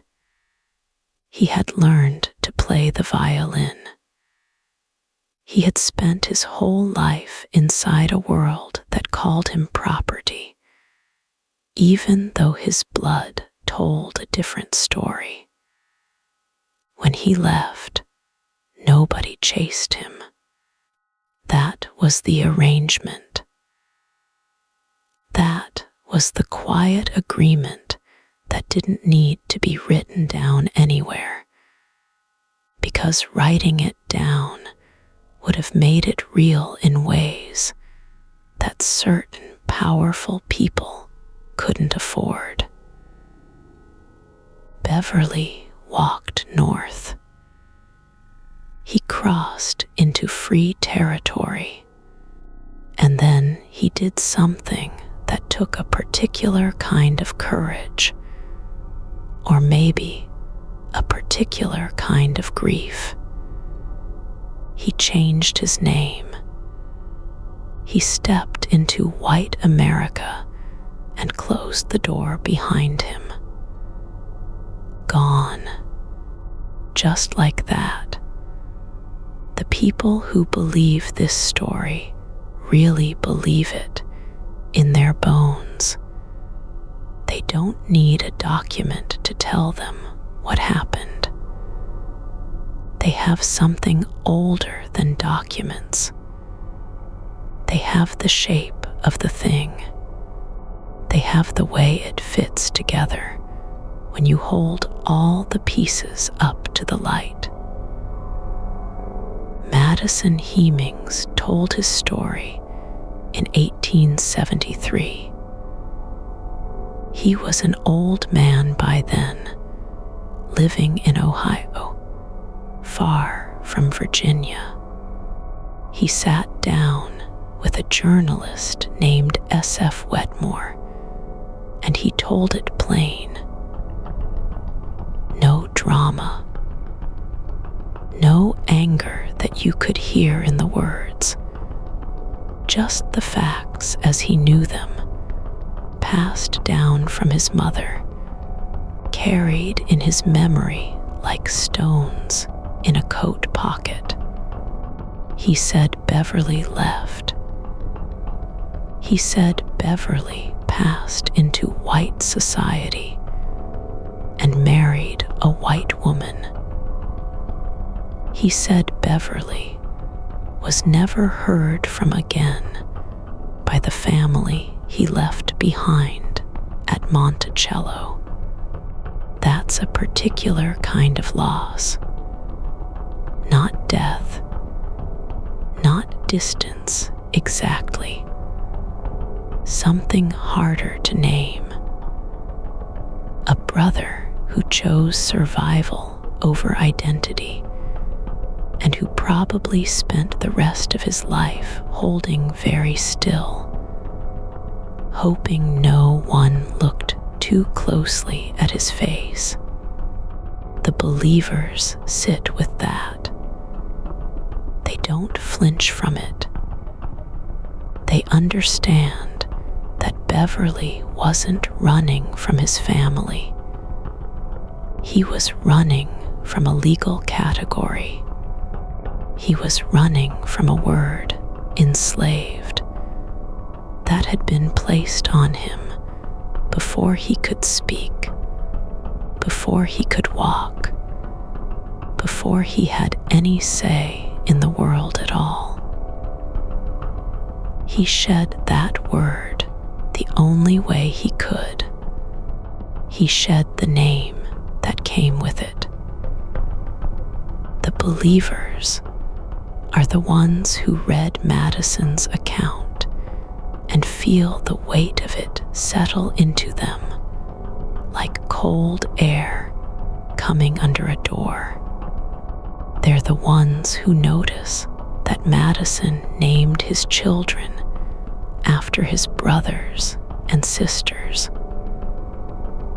that he kept the names alive even when the people were gone,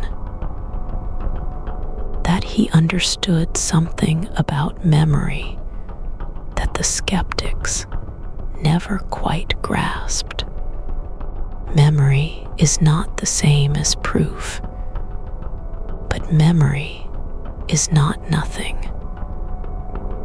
There were people at Monticello who watched Beverly grow up, who watched him move through that world with a particular kind of quiet dignity, who noticed the way certain doors were left open for him that stayed shut for others, who noticed that when he finally walked away, the master of Monticello did not send anyone after him. That silence said everything. The believers point to that silence the way you'd point to a shadow on the wall. The shadow tells you something is there, even when you can't see the thing itself. Beverly changed his name and disappeared into a country that was willing to let him disappear, as long as he agreed to forget where he came from. That was the price. That was always the price. You could be free, but you had to be someone else to get there. Some people think that sounds like a victory. Some people think it sounds like a wound that never healed. The believers hold both of those things at once. They don't need it to be simple. What they know is this: a man was born at Monticello. His mother was Sally Hemings. His father, by every account that came from people who were actually there, was Thomas Jefferson. He grew up in the shadow of that mountain, in the shadow of that name, in the shadow of a contradiction so large it blocked out the sun. And then one day, he walked away from all of it. He became someone new. He built a life in a country that had no idea who he really was. And somewhere in that country, Beverly Hemings, whatever name he wore after that, lived out his days, free and carrying something heavy all the same.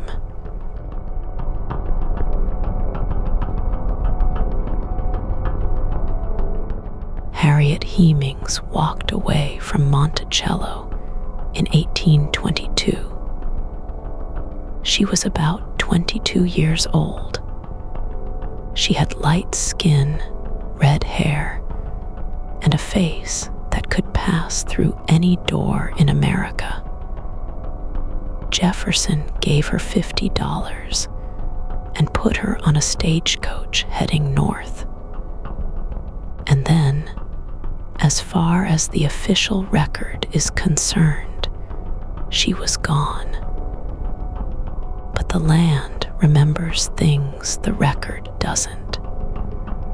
Stand at the base of Monticello's mountain on a still morning and you'll feel it. The air sits heavy there, even in summer.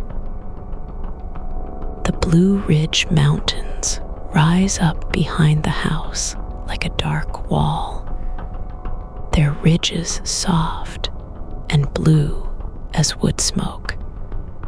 The trees on the lower slopes grow thick and close together, their roots tangled in red Virginia clay. The soil is rich and dark in some places. In others, it's pale and thin, like it gave everything it had a long time ago and never got it back. The mountain has two faces. There's the face you see from the road, the white dome, the red brick, the long green lawn rolling out like a welcome mat. That's the face Jefferson designed. That's the face that ended up on the nickel. But walk around to the back side of the hill, down into the hollow where the slave quarters sat, and the light changes.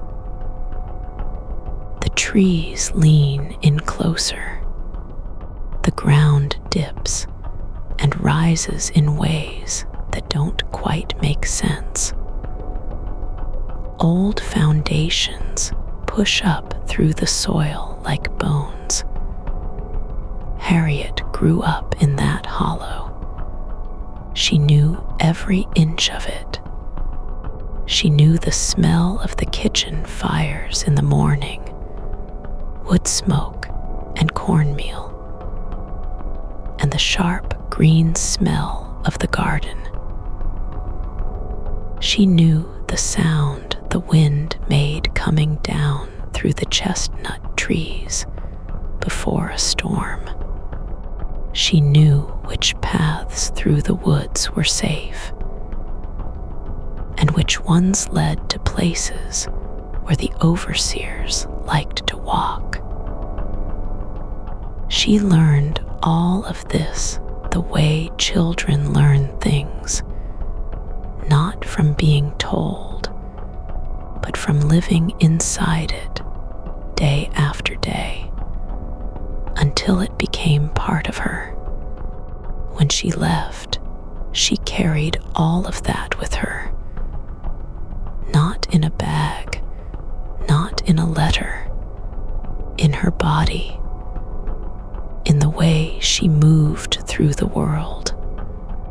People who study the land around Monticello talk about something they call soil memory. It's not a mystical idea, not exactly. It's the way the earth holds the shape of what happened on it. Old paths stay worn even after 100 years of rain. Foundations settle into the ground and leave a mark that never fully disappears. Trees grow around old fence lines long after the fences are gone, their trunks bending slightly, following a boundary that no longer exists. The quarters where Harriet lived are mostly gone now, but the ground where they stood still holds their outline. Walk across that part of the hill, and you can feel the earth change under your feet. The grass grows differently there, thinner in some spots, darker in others. The soil has a different give to it, like it's still holding the weight of something. There's a spring on the east side of the mountain that the enslaved workers used for water. It still runs today.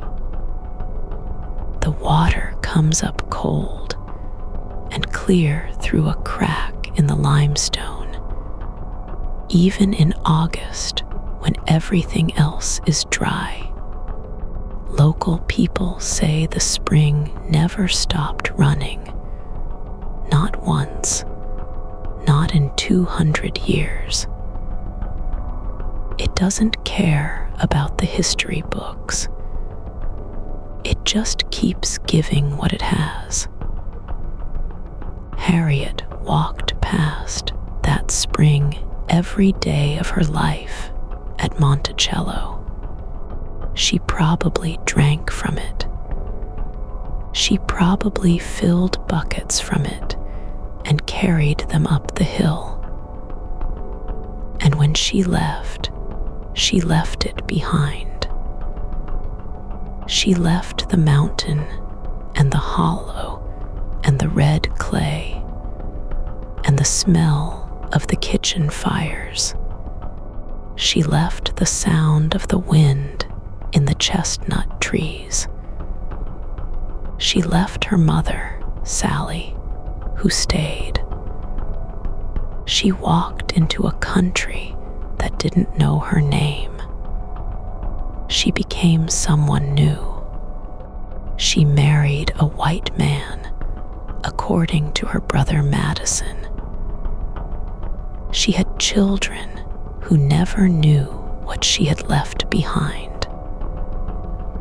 Those children grew up thinking they were white. They probably never stood on that mountain. They probably never felt that particular weight in the air, that particular heaviness that settles over the hollow when the sun goes down. But the land still holds the shape of her. The worn path, the thin grass, the spring that never stops running. The mountain doesn't forget the people who lived on it. It just keeps growing around the space they left behind, the way trees grow around old fence lines, following a boundary that no one else can see.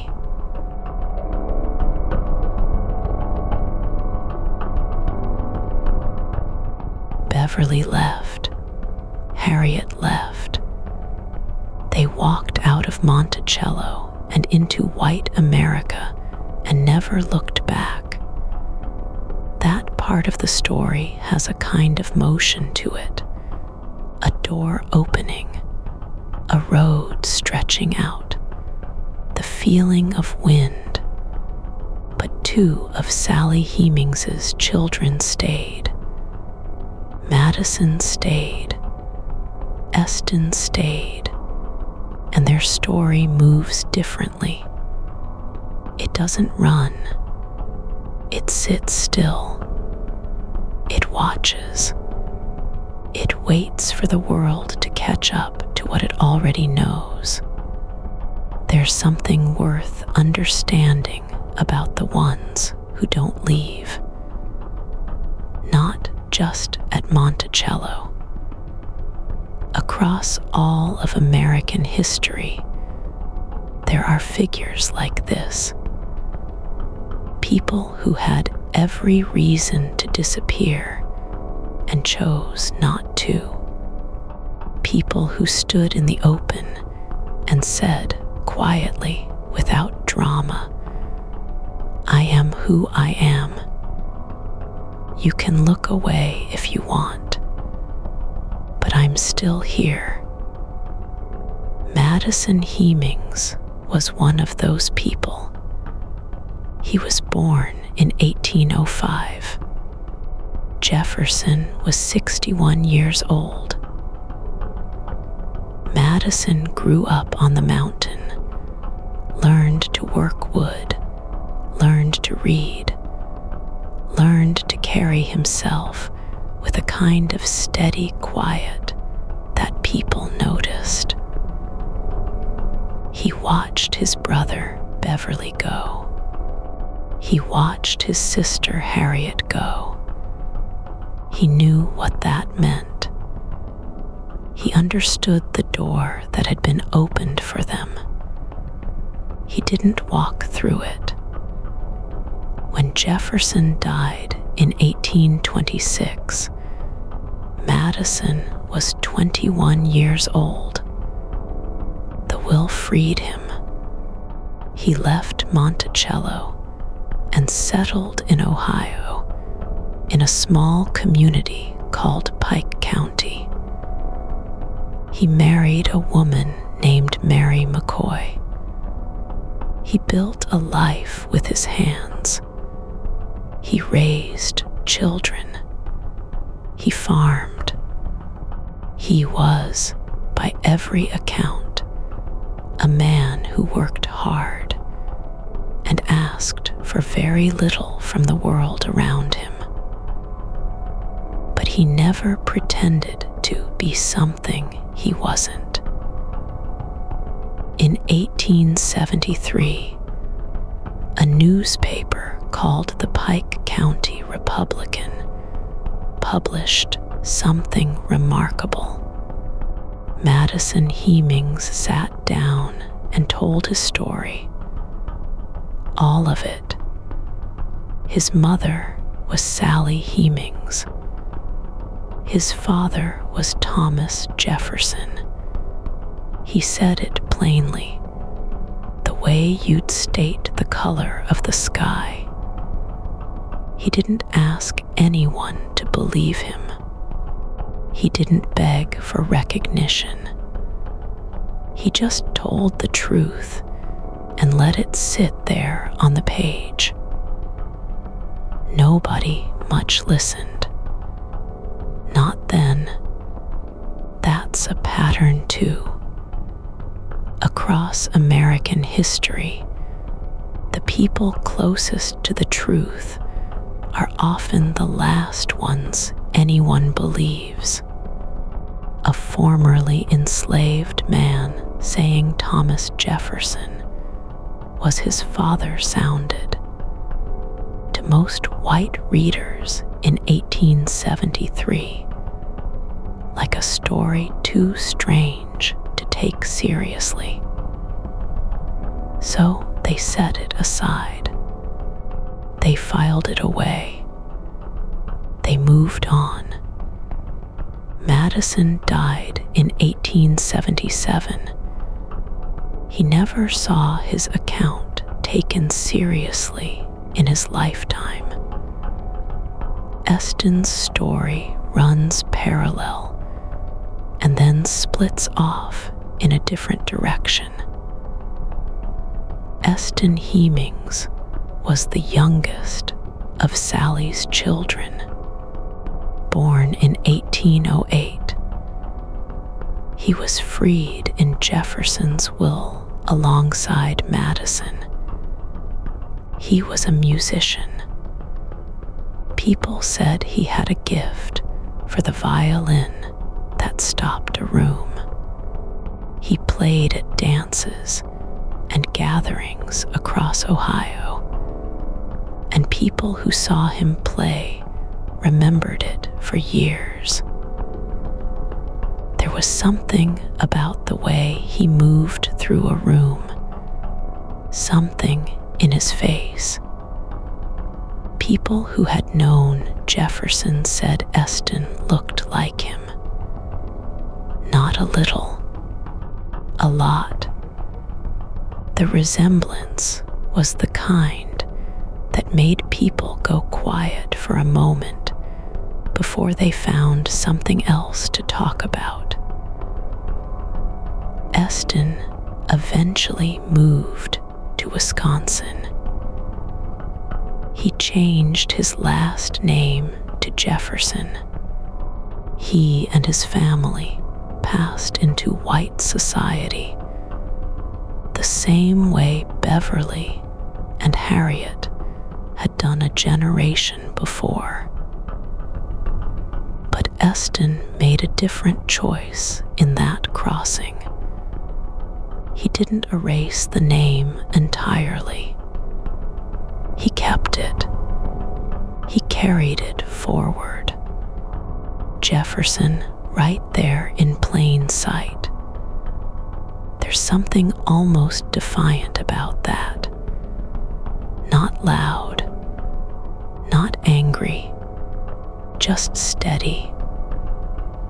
A quiet insistence on the connection that the world refused to acknowledge. This pattern shows up in American history more than most people realize. Families split by impossible circumstances. Some members vanish into new identities. Some stay visible. Some carry the name of the man who never claimed them. The story of the Hemings children is particular and specific and unlike anything else. But the shape of it, the way a family fractures along the line of what can be said out loud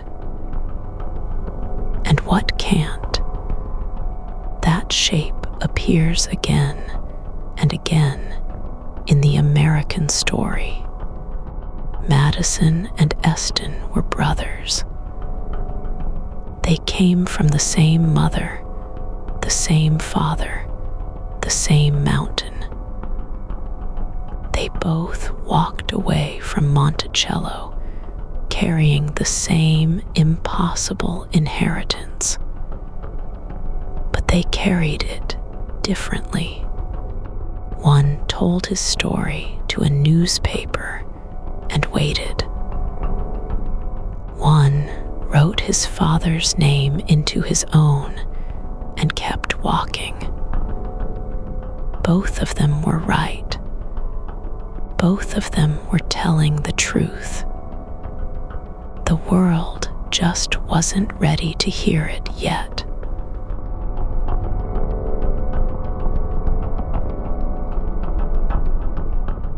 Eston Hemings was the youngest child. He was born at Monticello in 1808, and he grew up in the shadow of that great white house on the hill. He learned to play the violin. He learned it well enough that people would travel just to hear him. And when he walked through a room, people stopped what they were doing and stared. Not because of the music, because of the face. Eston had Thomas Jefferson's face. Not a passing resemblance. Not a trick of the light. People who had stood in rooms with Jefferson, people who had shaken his hand and looked him in the eye, they saw Eston and felt something shift in their chests. The same long nose, the same reddish hair, the same way of holding himself tall and easy, like a man who had never once doubted he belonged wherever he stood. This was not a secret at Monticello. The people who lived and worked on that mountain saw it every day. They knew what they were seeing. They just couldn't say it out loud. Not in Virginia. Not in 1820. But the world outside the mountain noticed too. There are letters. Old ones, written by people who visited the area and met Eston in passing. One visitor described him as bearing a striking resemblance to the former president. That phrase shows up more than once, in more than one hand, written by people who had no reason to lie, and no reason to even think much about it. They were just writing down what they saw, the way you might write home about an unusual sunset or a strange bird you spotted near the road. Eston was freed in 1826, the year Jefferson died. He was 18 years old. He moved to Chillicothe, Ohio, and he built a life there. He worked as a musician. He married a woman named Julia Ann Isaacs. He had 3 children. He was known in that town as a free man of color, and people respected him. They came to hear him play.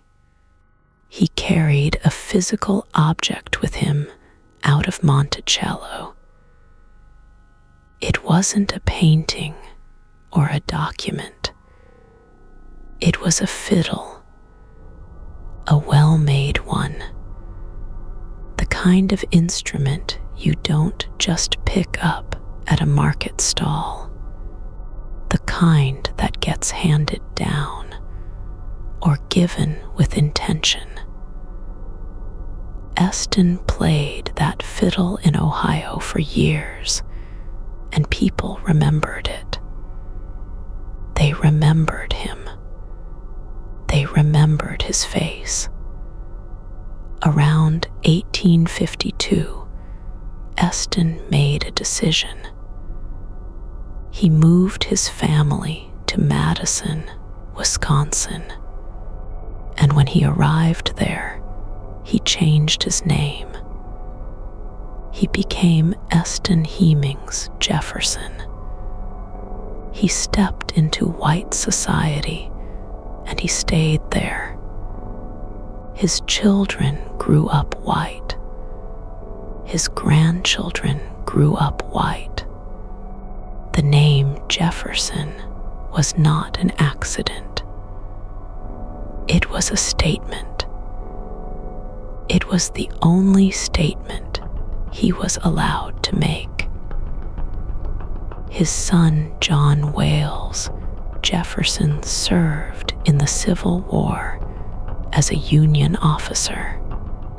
People who knew John described him the same way people had described his father. The same features, the same bearing, the same face that seemed to belong to a portrait hanging in some important building somewhere. One account from that period describes John as looking remarkably like the likenesses of Thomas Jefferson. That account was written by someone who had no knowledge of the family's history. They were just describing what they saw. These are the artifacts, not gold coins buried in a field, not a hidden letter locked in a box. The artifact here is a face that kept appearing in the wrong places, on the wrong people, in the wrong century. A face that traveled from a Virginia mountaintop to Ohio to Wisconsin, carried in the bones of people who had every reason to forget where they came from, and chose instead to wear the name out loud. There is also the violin. Researchers who have traced the Hemings family line have noted the instrument and the musical tradition that moved with Eston wherever he went. Music was one of the few things a man could carry without anyone being able to take it. Jefferson himself played the violin. He played it often. He played it well. His daughter once said he played 3 hours a day before the revolution slowed him down. Eston played too, and his children remembered him playing, and the sound of it, that particular kind of music in that particular kind of house, was one of the things that stayed in the family memory long after the names and the dates had started to blur.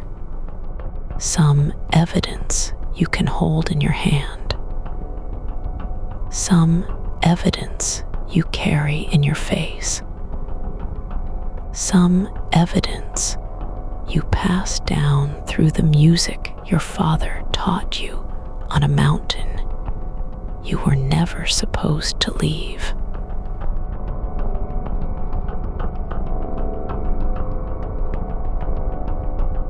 For a long time, the argument lived in the space between families.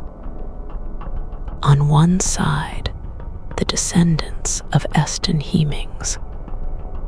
On the other, the white Jefferson family, the ones who had carried his name through 2 centuries of American history. Both sides had stories.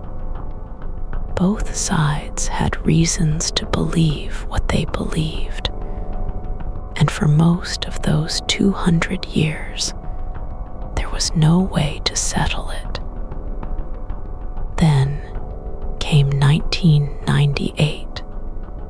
A geneticist named Eugene Foster led a team of researchers who collected DNA samples from male line descendants of several families connected to Thomas Jefferson. They tested descendants of Eston Hemings. They tested descendants of Jefferson's paternal uncle, Field Jefferson, since Thomas himself left no legitimate male heirs. They ran the numbers carefully. They checked them again. The results came back in November of that year, published in the journal Nature. The Y chromosome of Eston Hemings' male descendants matched the Jefferson male line. Not a close match, not a probable match, a match, the kind of match that doesn't happen by accident, the kind of match that means the same blood ran through both families. The headline that went around the world said Jefferson fathered a child with Sally Hemings. Newspapers printed it. Television programs ran with it. For millions of people, that felt like the end of the story. The science had spoken. The question was answered. But science answered a narrower question than most people realized. The test confirmed that a Jefferson male fathered Eston Hemings.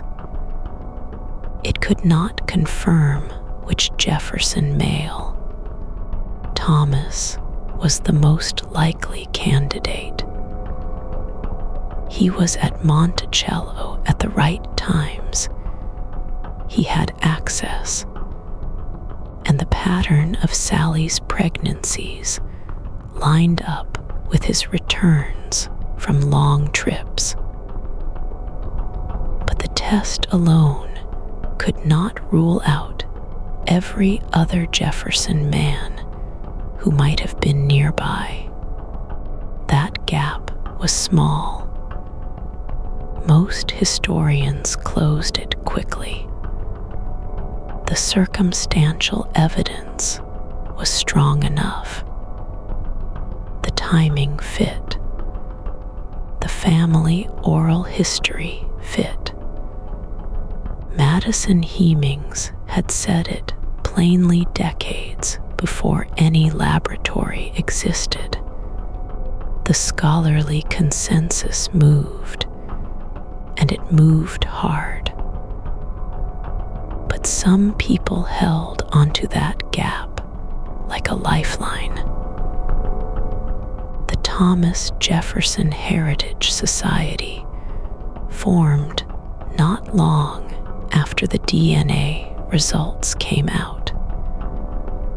They commissioned their own study.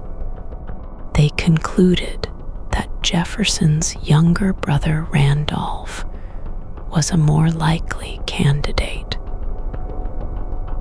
Randolph was known to visit Monticello.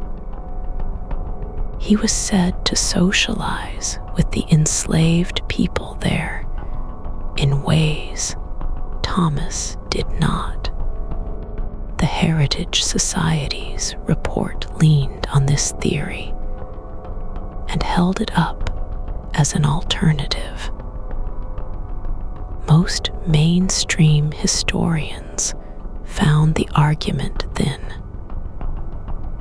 Randolph barely appears in the historical record around the relevant dates. The evidence for him is almost entirely absence of evidence for Thomas, which is a different thing entirely. Still, the debate didn't die.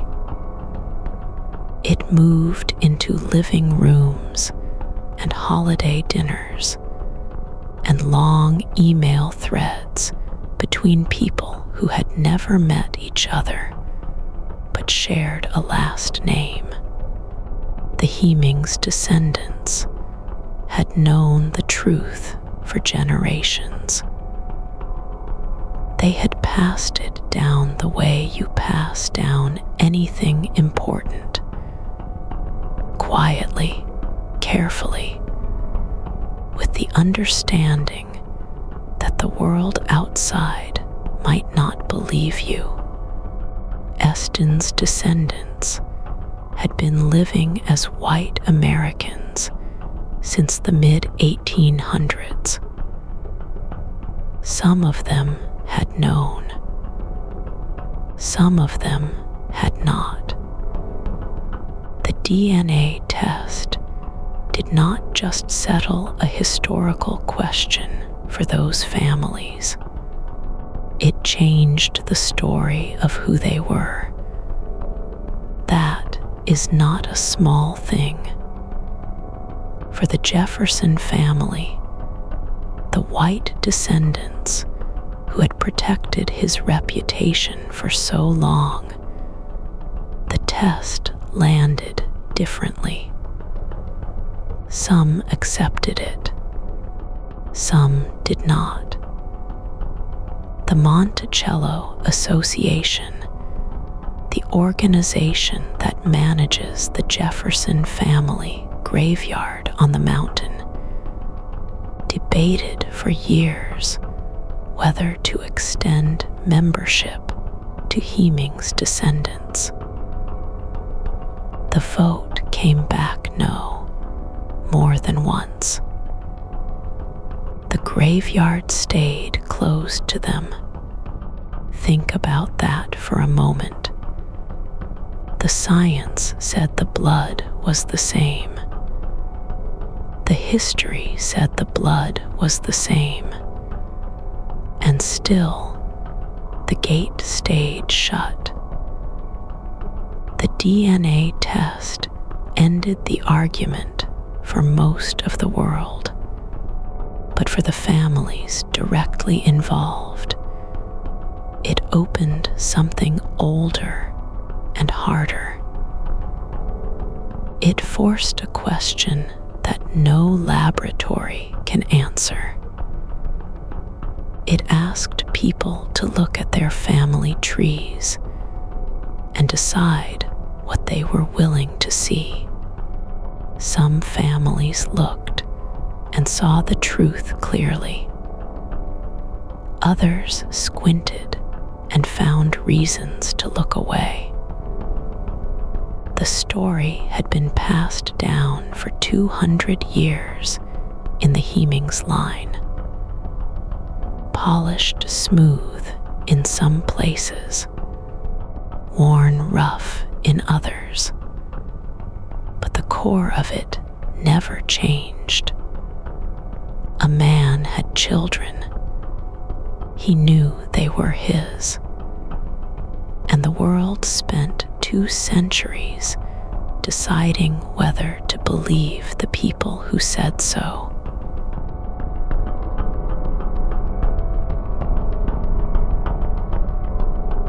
For 200 years, the Jefferson family had a story. They told it at dinner tables and in letters. They passed it down like a piece of good furniture, something you don't question, something you just keep. The story was simple. Thomas Jefferson was a great man, a pure man, the father of American freedom. And whatever happened at Monticello with Sally Hemings, well, that was someone else's doing. A nephew, maybe. A cousin. Anyone but him. They held that story tight. They polished it. They defended it the way you defend something precious, the way you defend something you need to be true. And for a long time, most of the country let them. There's something worth sitting with here. The Jefferson descendants, the white ones, the ones who carried his name openly, they weren't lying out of pure cruelty. They were protecting something, a legacy, an idea. The man on the mountain who wrote that all men are created equal. To admit what likely happened would mean holding 2 impossible things at once. And most people can't do that. Most people choose one thing and hold it. So they chose the version that kept him whole. The Hemings family had their own story. They told it too, in different rooms, in different voices. Madison Hemings sat down in 1873 and spoke his truth plainly. He said Jefferson was his father. He named his siblings. He described his mother's life with a quiet dignity that didn't ask for anything. He wasn't angry in the telling. He was just clear. But nobody with power was listening. His words got filed away like old paper. The country wasn't ready to hold both stories at once either. Here's what's strange about all of it. Both families were telling the truth as they understood it. The white Jeffersons believed what they needed to believe. The Hemings descendants remembered what they had always known. And for 2 centuries, those 2 truths sat on opposite sides of a wall, each one real to the people carrying it. That wall didn't come down easy. When the DNA results came back in 1998, the Jefferson family split. Some of them accepted it. They said, "Yes, this changes things." They began to reach toward the Hemings descendants. Slowly, carefully, the way you reach toward someone you've kept at a distance for too long. Others refused. A group called the Monticello Association, the organization that controls the Jefferson family graveyard, voted to keep the Hemings descendants out. They said the DNA wasn't conclusive enough. They said the case wasn't closed. They held the wall up with both hands. That vote happened in 2002. It stung. The Hemings family had come to that meeting with hope. They left without it. But something had already shifted underneath. You can feel it in the way the story started moving after 1998. Newspapers wrote about it differently. Historians argued in public. Monticello itself began to change, slowly, carefully, the way old institutions change when they finally have to. The Jefferson family's 200-year story was cracking at the edges, not broken, not gone, but cracked. What you have to understand is that this was never just about one man and one woman. It was about what America needed to believe about itself. Jefferson wasn't just a person. He was a symbol. He was the idea that this country was founded on something noble and clean. To put Sally Hemings beside him, to say she mattered, that their children mattered, meant complicating that symbol in ways that made people uncomfortable. And America has always been slow to sit with its own discomfort. The Hemings family didn't need a symbol. They needed to be seen. They needed the names of their ancestors spoken out loud in the same breath as his. They needed the story their grandmothers told them to be treated as real. That's a small thing to ask, and it took 200 years to begin to get it. There's a kind of quiet grief in all of this, not the sharp grief of sudden loss, the slow kind, the kind that settles into a family like cold air into an old house. The Hemings descendants carried it. They carried the knowing. They carried the silence of people who told the truth and were not believed. And still, they kept the story. They kept his name in their mouths. They kept the memory of who they were and where they came from. That's not nothing. That's everything. The mountain kept its secrets for a long time, but the people at the bottom of it never forgot what they knew.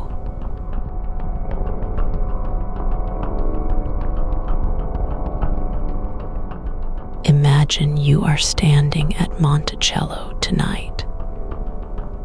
Not in the daytime, when the tour buses come and the guides speak in careful, practiced voices. Tonight, right now, the sun has been gone for hours, and the mountain is wrapped in the kind of dark that cities never know. The kind of dark that has weight to it. The kind that settles on your shoulders like a wool coat left out in the rain. The air smells like Virginia in the deep of summer. Warm earth, cut grass going soft in the heat, the faint sweetness of old wood and older stone. Somewhere below you, down the long slope of the hill, the trees are breathing. You can hear them. A slow, steady rustling, like the mountain itself is sighing. Look up. The stars over this mountain are extraordinary. They always have been. On a clear night, the sky above Charlottesville fills up so thick with light that you can almost feel the distance pressing down on you. Jefferson looked at these same stars. He mapped them. He named them in his journals. He stood on this ground and looked up and believed that the universe was something a man could understand if he just thought hard enough about it. He was right about a lot of things and wrong about others.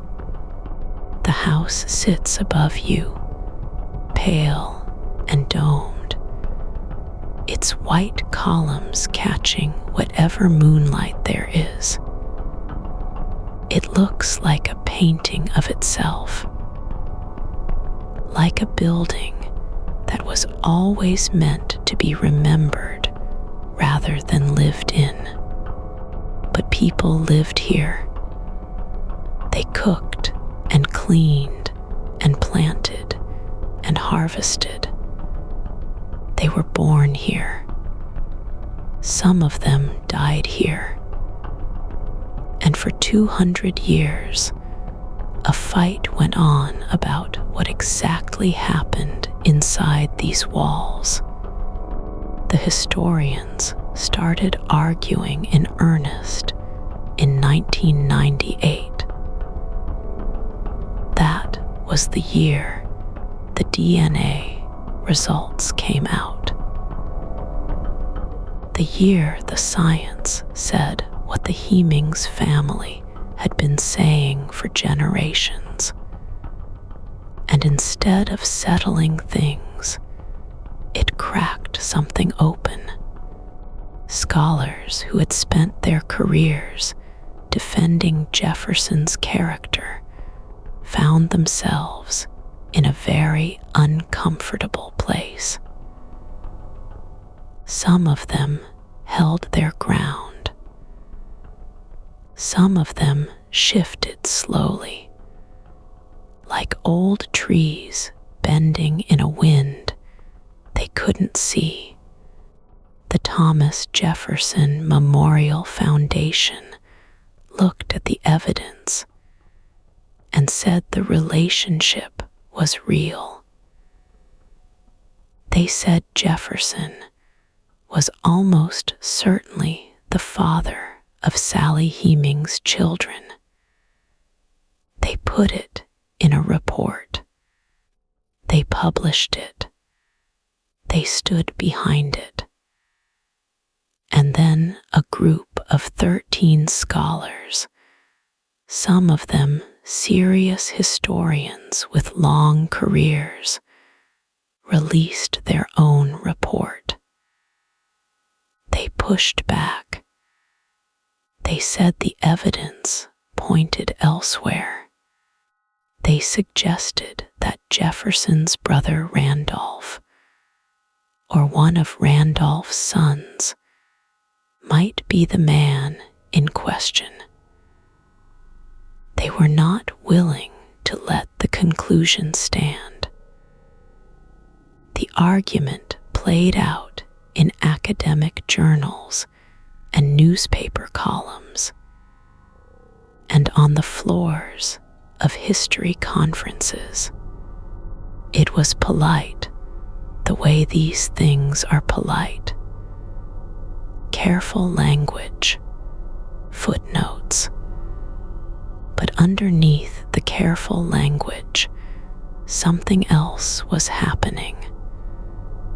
The question was never really about DNA. It was about what kind of man Thomas Jefferson was. It was about whether the story we had been telling ourselves about him could survive contact with this particular truth. Stand here on this mountain and let that settle around you for a moment. The crickets are loud tonight. They fill the dark with a sound like static, like the whole hillside is humming to itself. Down in the trees, something moves. A deer, maybe, or just the wind finding a gap in the branches. The sound comes and goes, soft and unhurried. This mountain has heard all of it. The arguments, the reports, the press releases, and the counter-arguments, and the long, slow grinding of institutional opinion, moving from one position to another. The mountain doesn't care about any of that. It was here before Jefferson built his house on top of it. It will be here long after the last historian writes the last word about what happened here. What happened here was simple, even if the argument about it was not. A man held power over people he may have loved. He made choices that protected his reputation more than it protected them. He freed some of his children quietly, without ever saying out loud that they were his. And the people who came after him spent 2 centuries deciding how much of that they were willing to see. The stars are the same stars he watched.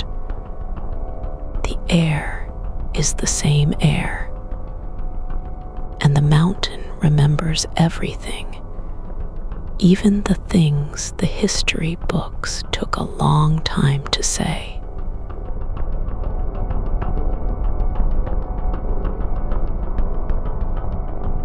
For a long time, Monticello told a certain kind of story. It was a story about a genius, a man who read every book, spoke 5 languages, and dreamed up a nation from scratch.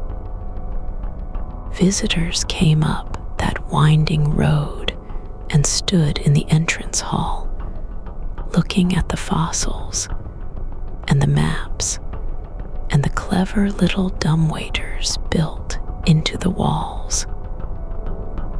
They left feeling like they had touched something sacred. The mountain had that effect on people.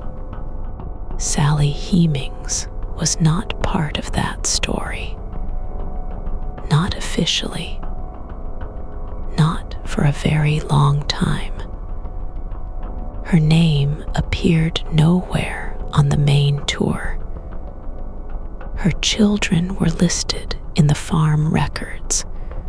The way tools and barrels of flour were listed. The guides spoke of Jefferson's brilliance, his architecture, his library. The rooms breathed with his presence. And the people who had built those rooms, who had cooked the meals and pressed the shirts and raised the children, they were background. They were atmosphere. That started to change slowly, the way most things change. Not all at once. Not with a single announcement. Slowly, like light coming through a window at dawn, one thin line at a time. The DNA results in 1998 pushed the door open wider than it had ever been. Monticello's own historians began to look at the evidence differently. They had always known the oral histories existed. They had always known what Madison Hemings said in that 1873 interview. But now there was something else to weigh it against. Something in the blood itself. By 2000, the Thomas Jefferson Foundation, which owns and operates Monticello, released a report. It concluded that Jefferson was most likely the father of all 6 of Sally Hemings's children. Not probably. Most likely. That is a careful phrase. It is the kind of phrase people use when they are saying something true, but still holding the door open just a crack. Still being careful with a name that has been carved into marble. But it was said, officially, by the people who tend the mountain. The physical place began to change too. Slowly, but it changed. For decades, the room where Sally Hemings most likely lived had been used as a men's bathroom. That is not a metaphor. That is just what happened. The space was converted. The way old spaces get converted when no one is thinking about what they mean. In 2017, Monticello began restoring that room. They removed the bathroom. They started excavating the original structure. They found brick floors and old walls. They found the bones of a place where a real person had lived a real life. The room opened to the public in 2018. It sits just below the South Terrace, tucked under the main house. It is small. The ceiling is low. The light comes in at an angle. Visitors stand in it now and feel the smallness. They feel how close it is to the main house, how close to the man who lived above. That closeness tells its own story without anyone having to say a word. The Hemings family began to be welcomed back to the mountain in a way they never had been before. Descendants came. They walked the grounds. They stood in the rooms. Some of them looked like Jefferson. Some of them had his eyes, his height, his long hands. They had carried those features through 200 years of American life, through the years of passing, through the name changes, and the new cities, and the quiet reinventions. And now they stood on the mountain where it all began. Monticello added new exhibits, new plaques, new language. The names of enslaved people began appearing on the official record in ways they never had. Not just Sally and her children, but hundreds of others. The people who made the nails, the people who drove the carriages, the people who knew every inch of that mountain because they had no choice but to know it. The town of Charlottesville, which sits at the foot of the mountain, has wrestled with all of this too. It is a college town, a historic town, a town that has always lived in Jefferson's shadow. That shadow is long and complicated. The town has had its own reckoning in recent years, its own arguments about monuments and memory, and whose story gets told in stone. Monticello sits above all of it, quiet and white against the Virginia sky. The dome catches the light in the morning. The gardens are green in summer, brown and bare in winter.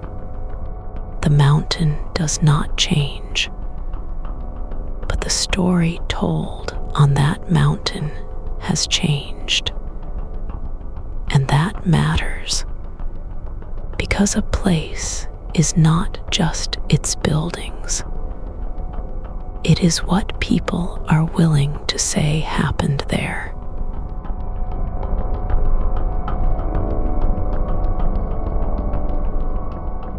There is a room at Monticello that most visitors walked right past for almost 2 centuries.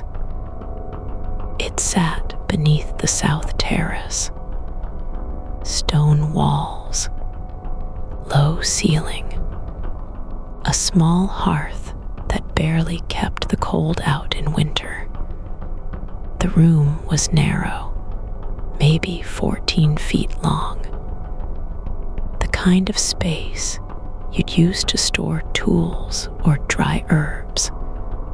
But a woman lived there. A woman named Sally Hemings lived in that room for decades, and the house she lived beneath was one of the most celebrated buildings in America. For a long time, the room didn't exist on any official tour. It wasn't marked. It wasn't explained. Visitors walked the polished floors above it and admired the tall windows and the clever dumbwaiters and the alcove beds. They looked at Jefferson's books and his fossils and his writing desk. And below their feet, separated by stone and silence, was the place where Sally Hemings slept. She came to Monticello as a child. She left it as an old woman. Her whole life happened inside those few hundred acres of Virginia hillside, except for those years in Paris when she was young, and the world must have felt enormous and strange, and briefly full of possibility. She came back. She stayed. And when Jefferson died in 1826, she moved out of that room and went to live with her sons Madison and Eston in Charlottesville, just a few miles away. She died around 1835. No grave marker was left. No portrait was painted. No letter written in her hand has ever been found. What she carried in silence. But stories don't stay buried just because the person who lived them is gone. They travel.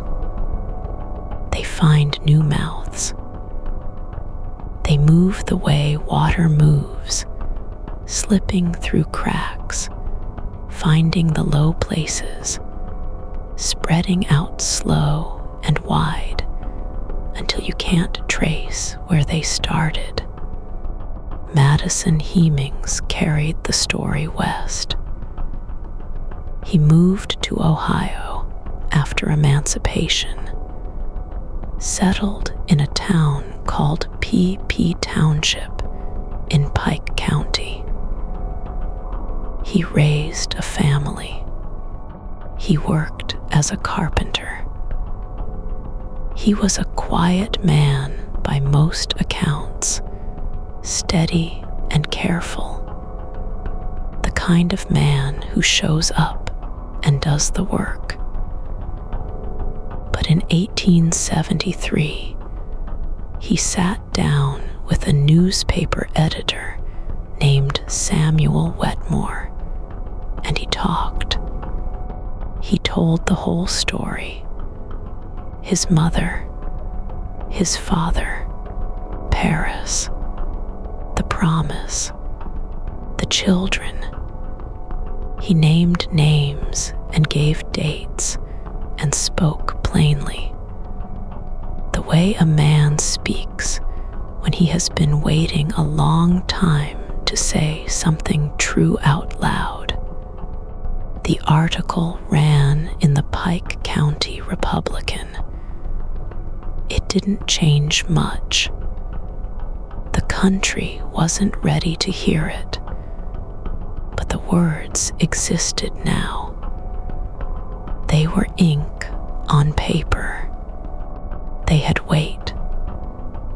Madison's descendants kept the story alive the way families do, around kitchen tables, in quiet conversations, in the particular way a grandmother looks at you when she says, "We come from someone important," and you can tell she means it differently than most people mean it. One of those descendants was a woman named Shannon Lanier. He was born in the 20th century, far from Virginia, far from Ohio, far from the smell of boxwood and red clay. But he grew up knowing the family story. He grew up knowing where he came from. And in 1999, when the DNA results confirmed what Madison had said in 1873, Shannon Lanier stood in front of cameras and spoke about his ancestor with a kind of calm dignity that was striking to watch. He wasn't angry. He wasn't performing. He was just a man telling the truth about his family. He wrote a book. He visited Monticello. He stood in the spaces where his ancestors had stood, and he looked at the house from the outside, the way Sally Hemings's children must have looked at it, knowing it was connected to them in ways the world refused to acknowledge. The room beneath the South Terrace was excavated in 2017. Archaeologists found the hearth. They found the remnants of the small space where a person had lived a whole life. Monticello opened it to the public in 2018. They put Sally Hemings's name on it. They told her story in the place where her story happened. It is a small room, 14 feet long, stone walls, low ceiling, but something about standing in it changes the way the house above looks. The tall windows, the clever design, the famous dome against the Virginia sky. You see all of it differently when you know what was underneath. The story traveled far. It lived in Ohio and in newspaper archives and in family memory and in the careful words of a man named Madison who wanted the truth to survive him. It did.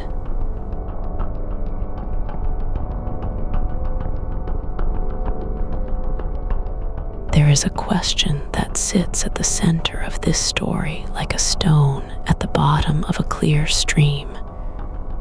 You can see it. You can reach for it. But every time your fingers get close, the water shifts and the stone looks different than it did a moment before. Why did this story keep getting buried? Not once, not by accident, but again and again across 200 years by people who had every reason to know better. The easy answer is that it was about race. And that's true. In the early 1800s, the idea that one of America's founders had fathered children with an enslaved woman was not just uncomfortable. It was, to many people, unthinkable.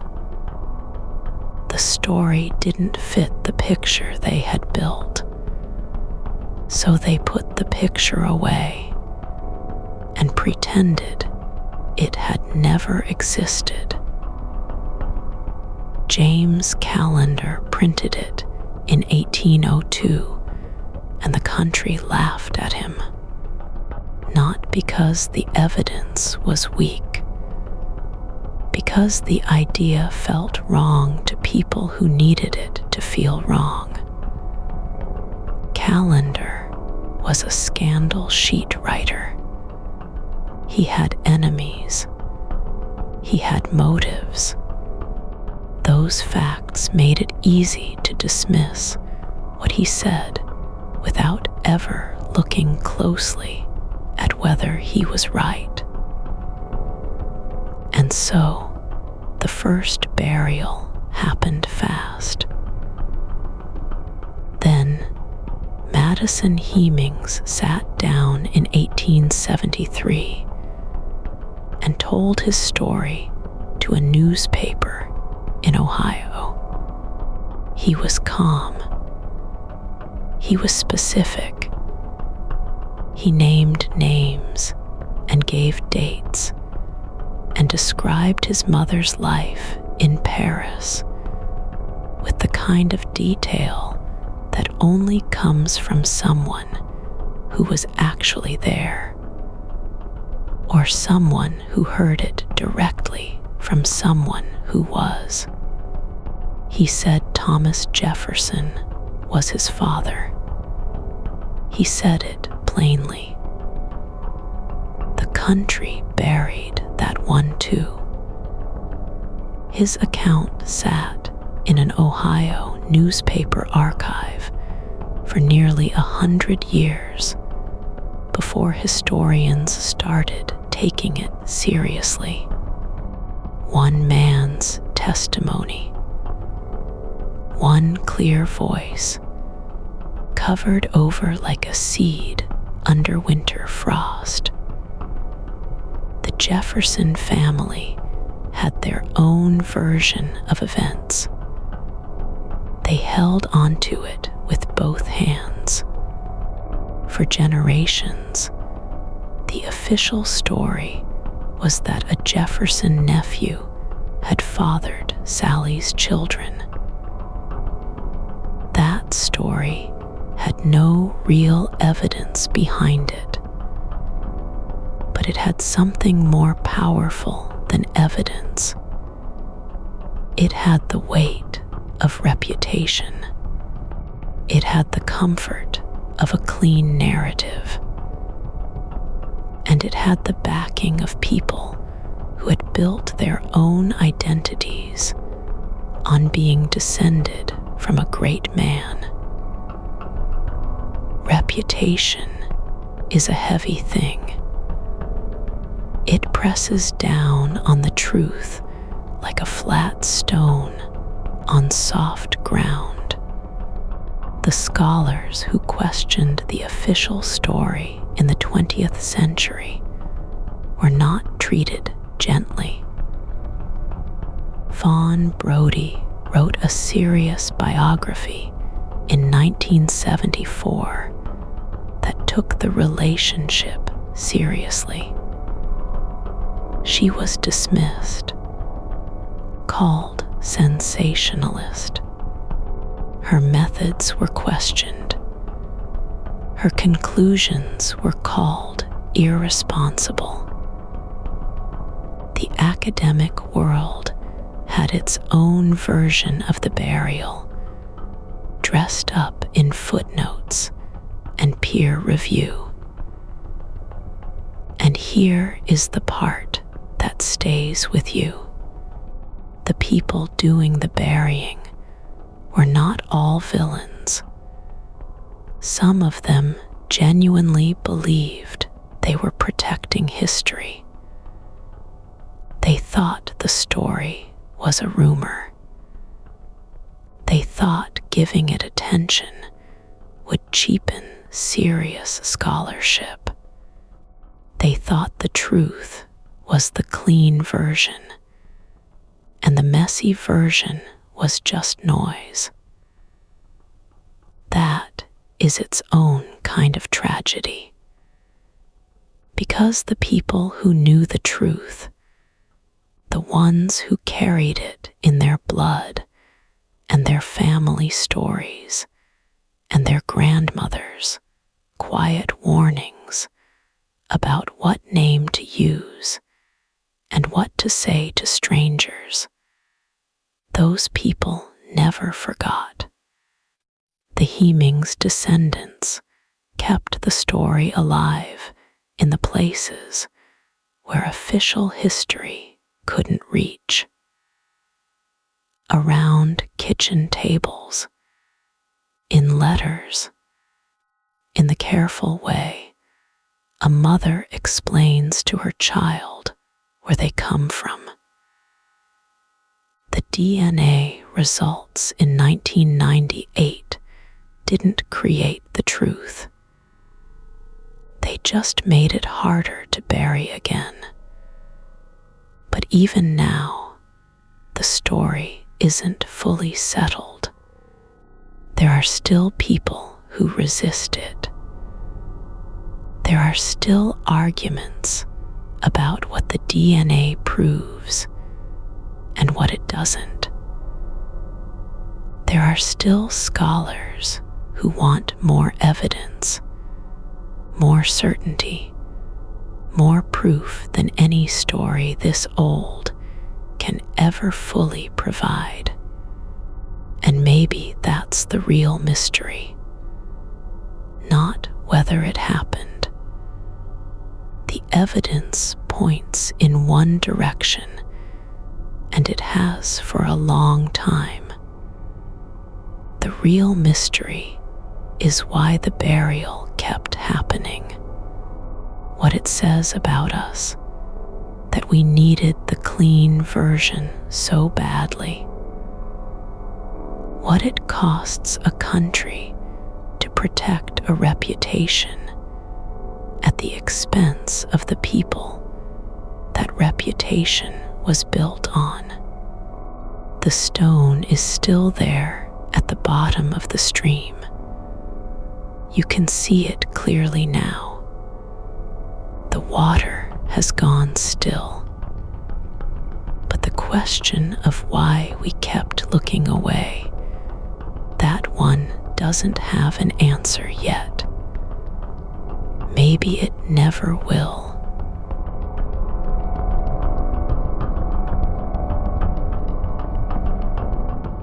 There are names that belong in the history books, not as footnotes, not as property records, not as entries in a ledger beside a dollar amount. As people, as children, as human beings who were born, who lived, who loved, and who carried something heavy for their entire lives without ever asking to carry it.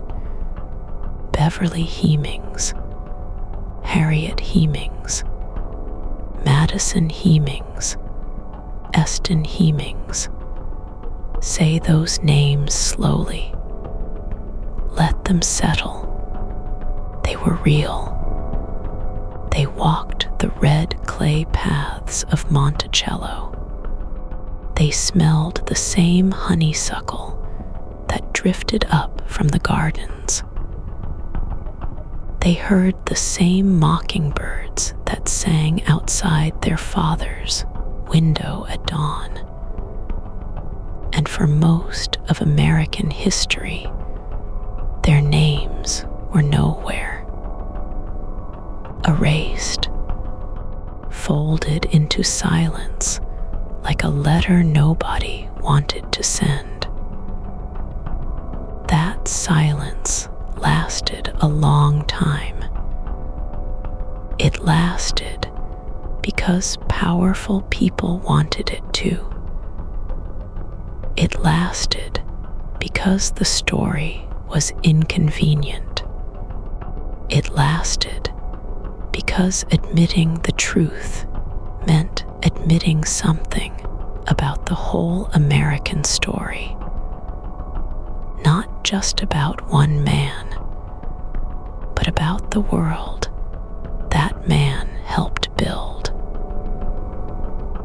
A world where some people were free and some people were not, and the line between between those two things was drawn in ways that were never as clean as anyone wanted to believe. But stories don't die just because someone buries them. They go underground like a river. They keep moving in the dark. They find cracks in the stone. And one day, years later, decades later, they come back up into the light. This story did exactly that. Madison Hemings told his story in 1873. He sat down with a newspaper reporter in Ohio, and he told the truth plainly, without anger, without bitterness. He said who his mother was. He said who his father was. He said what his life had been.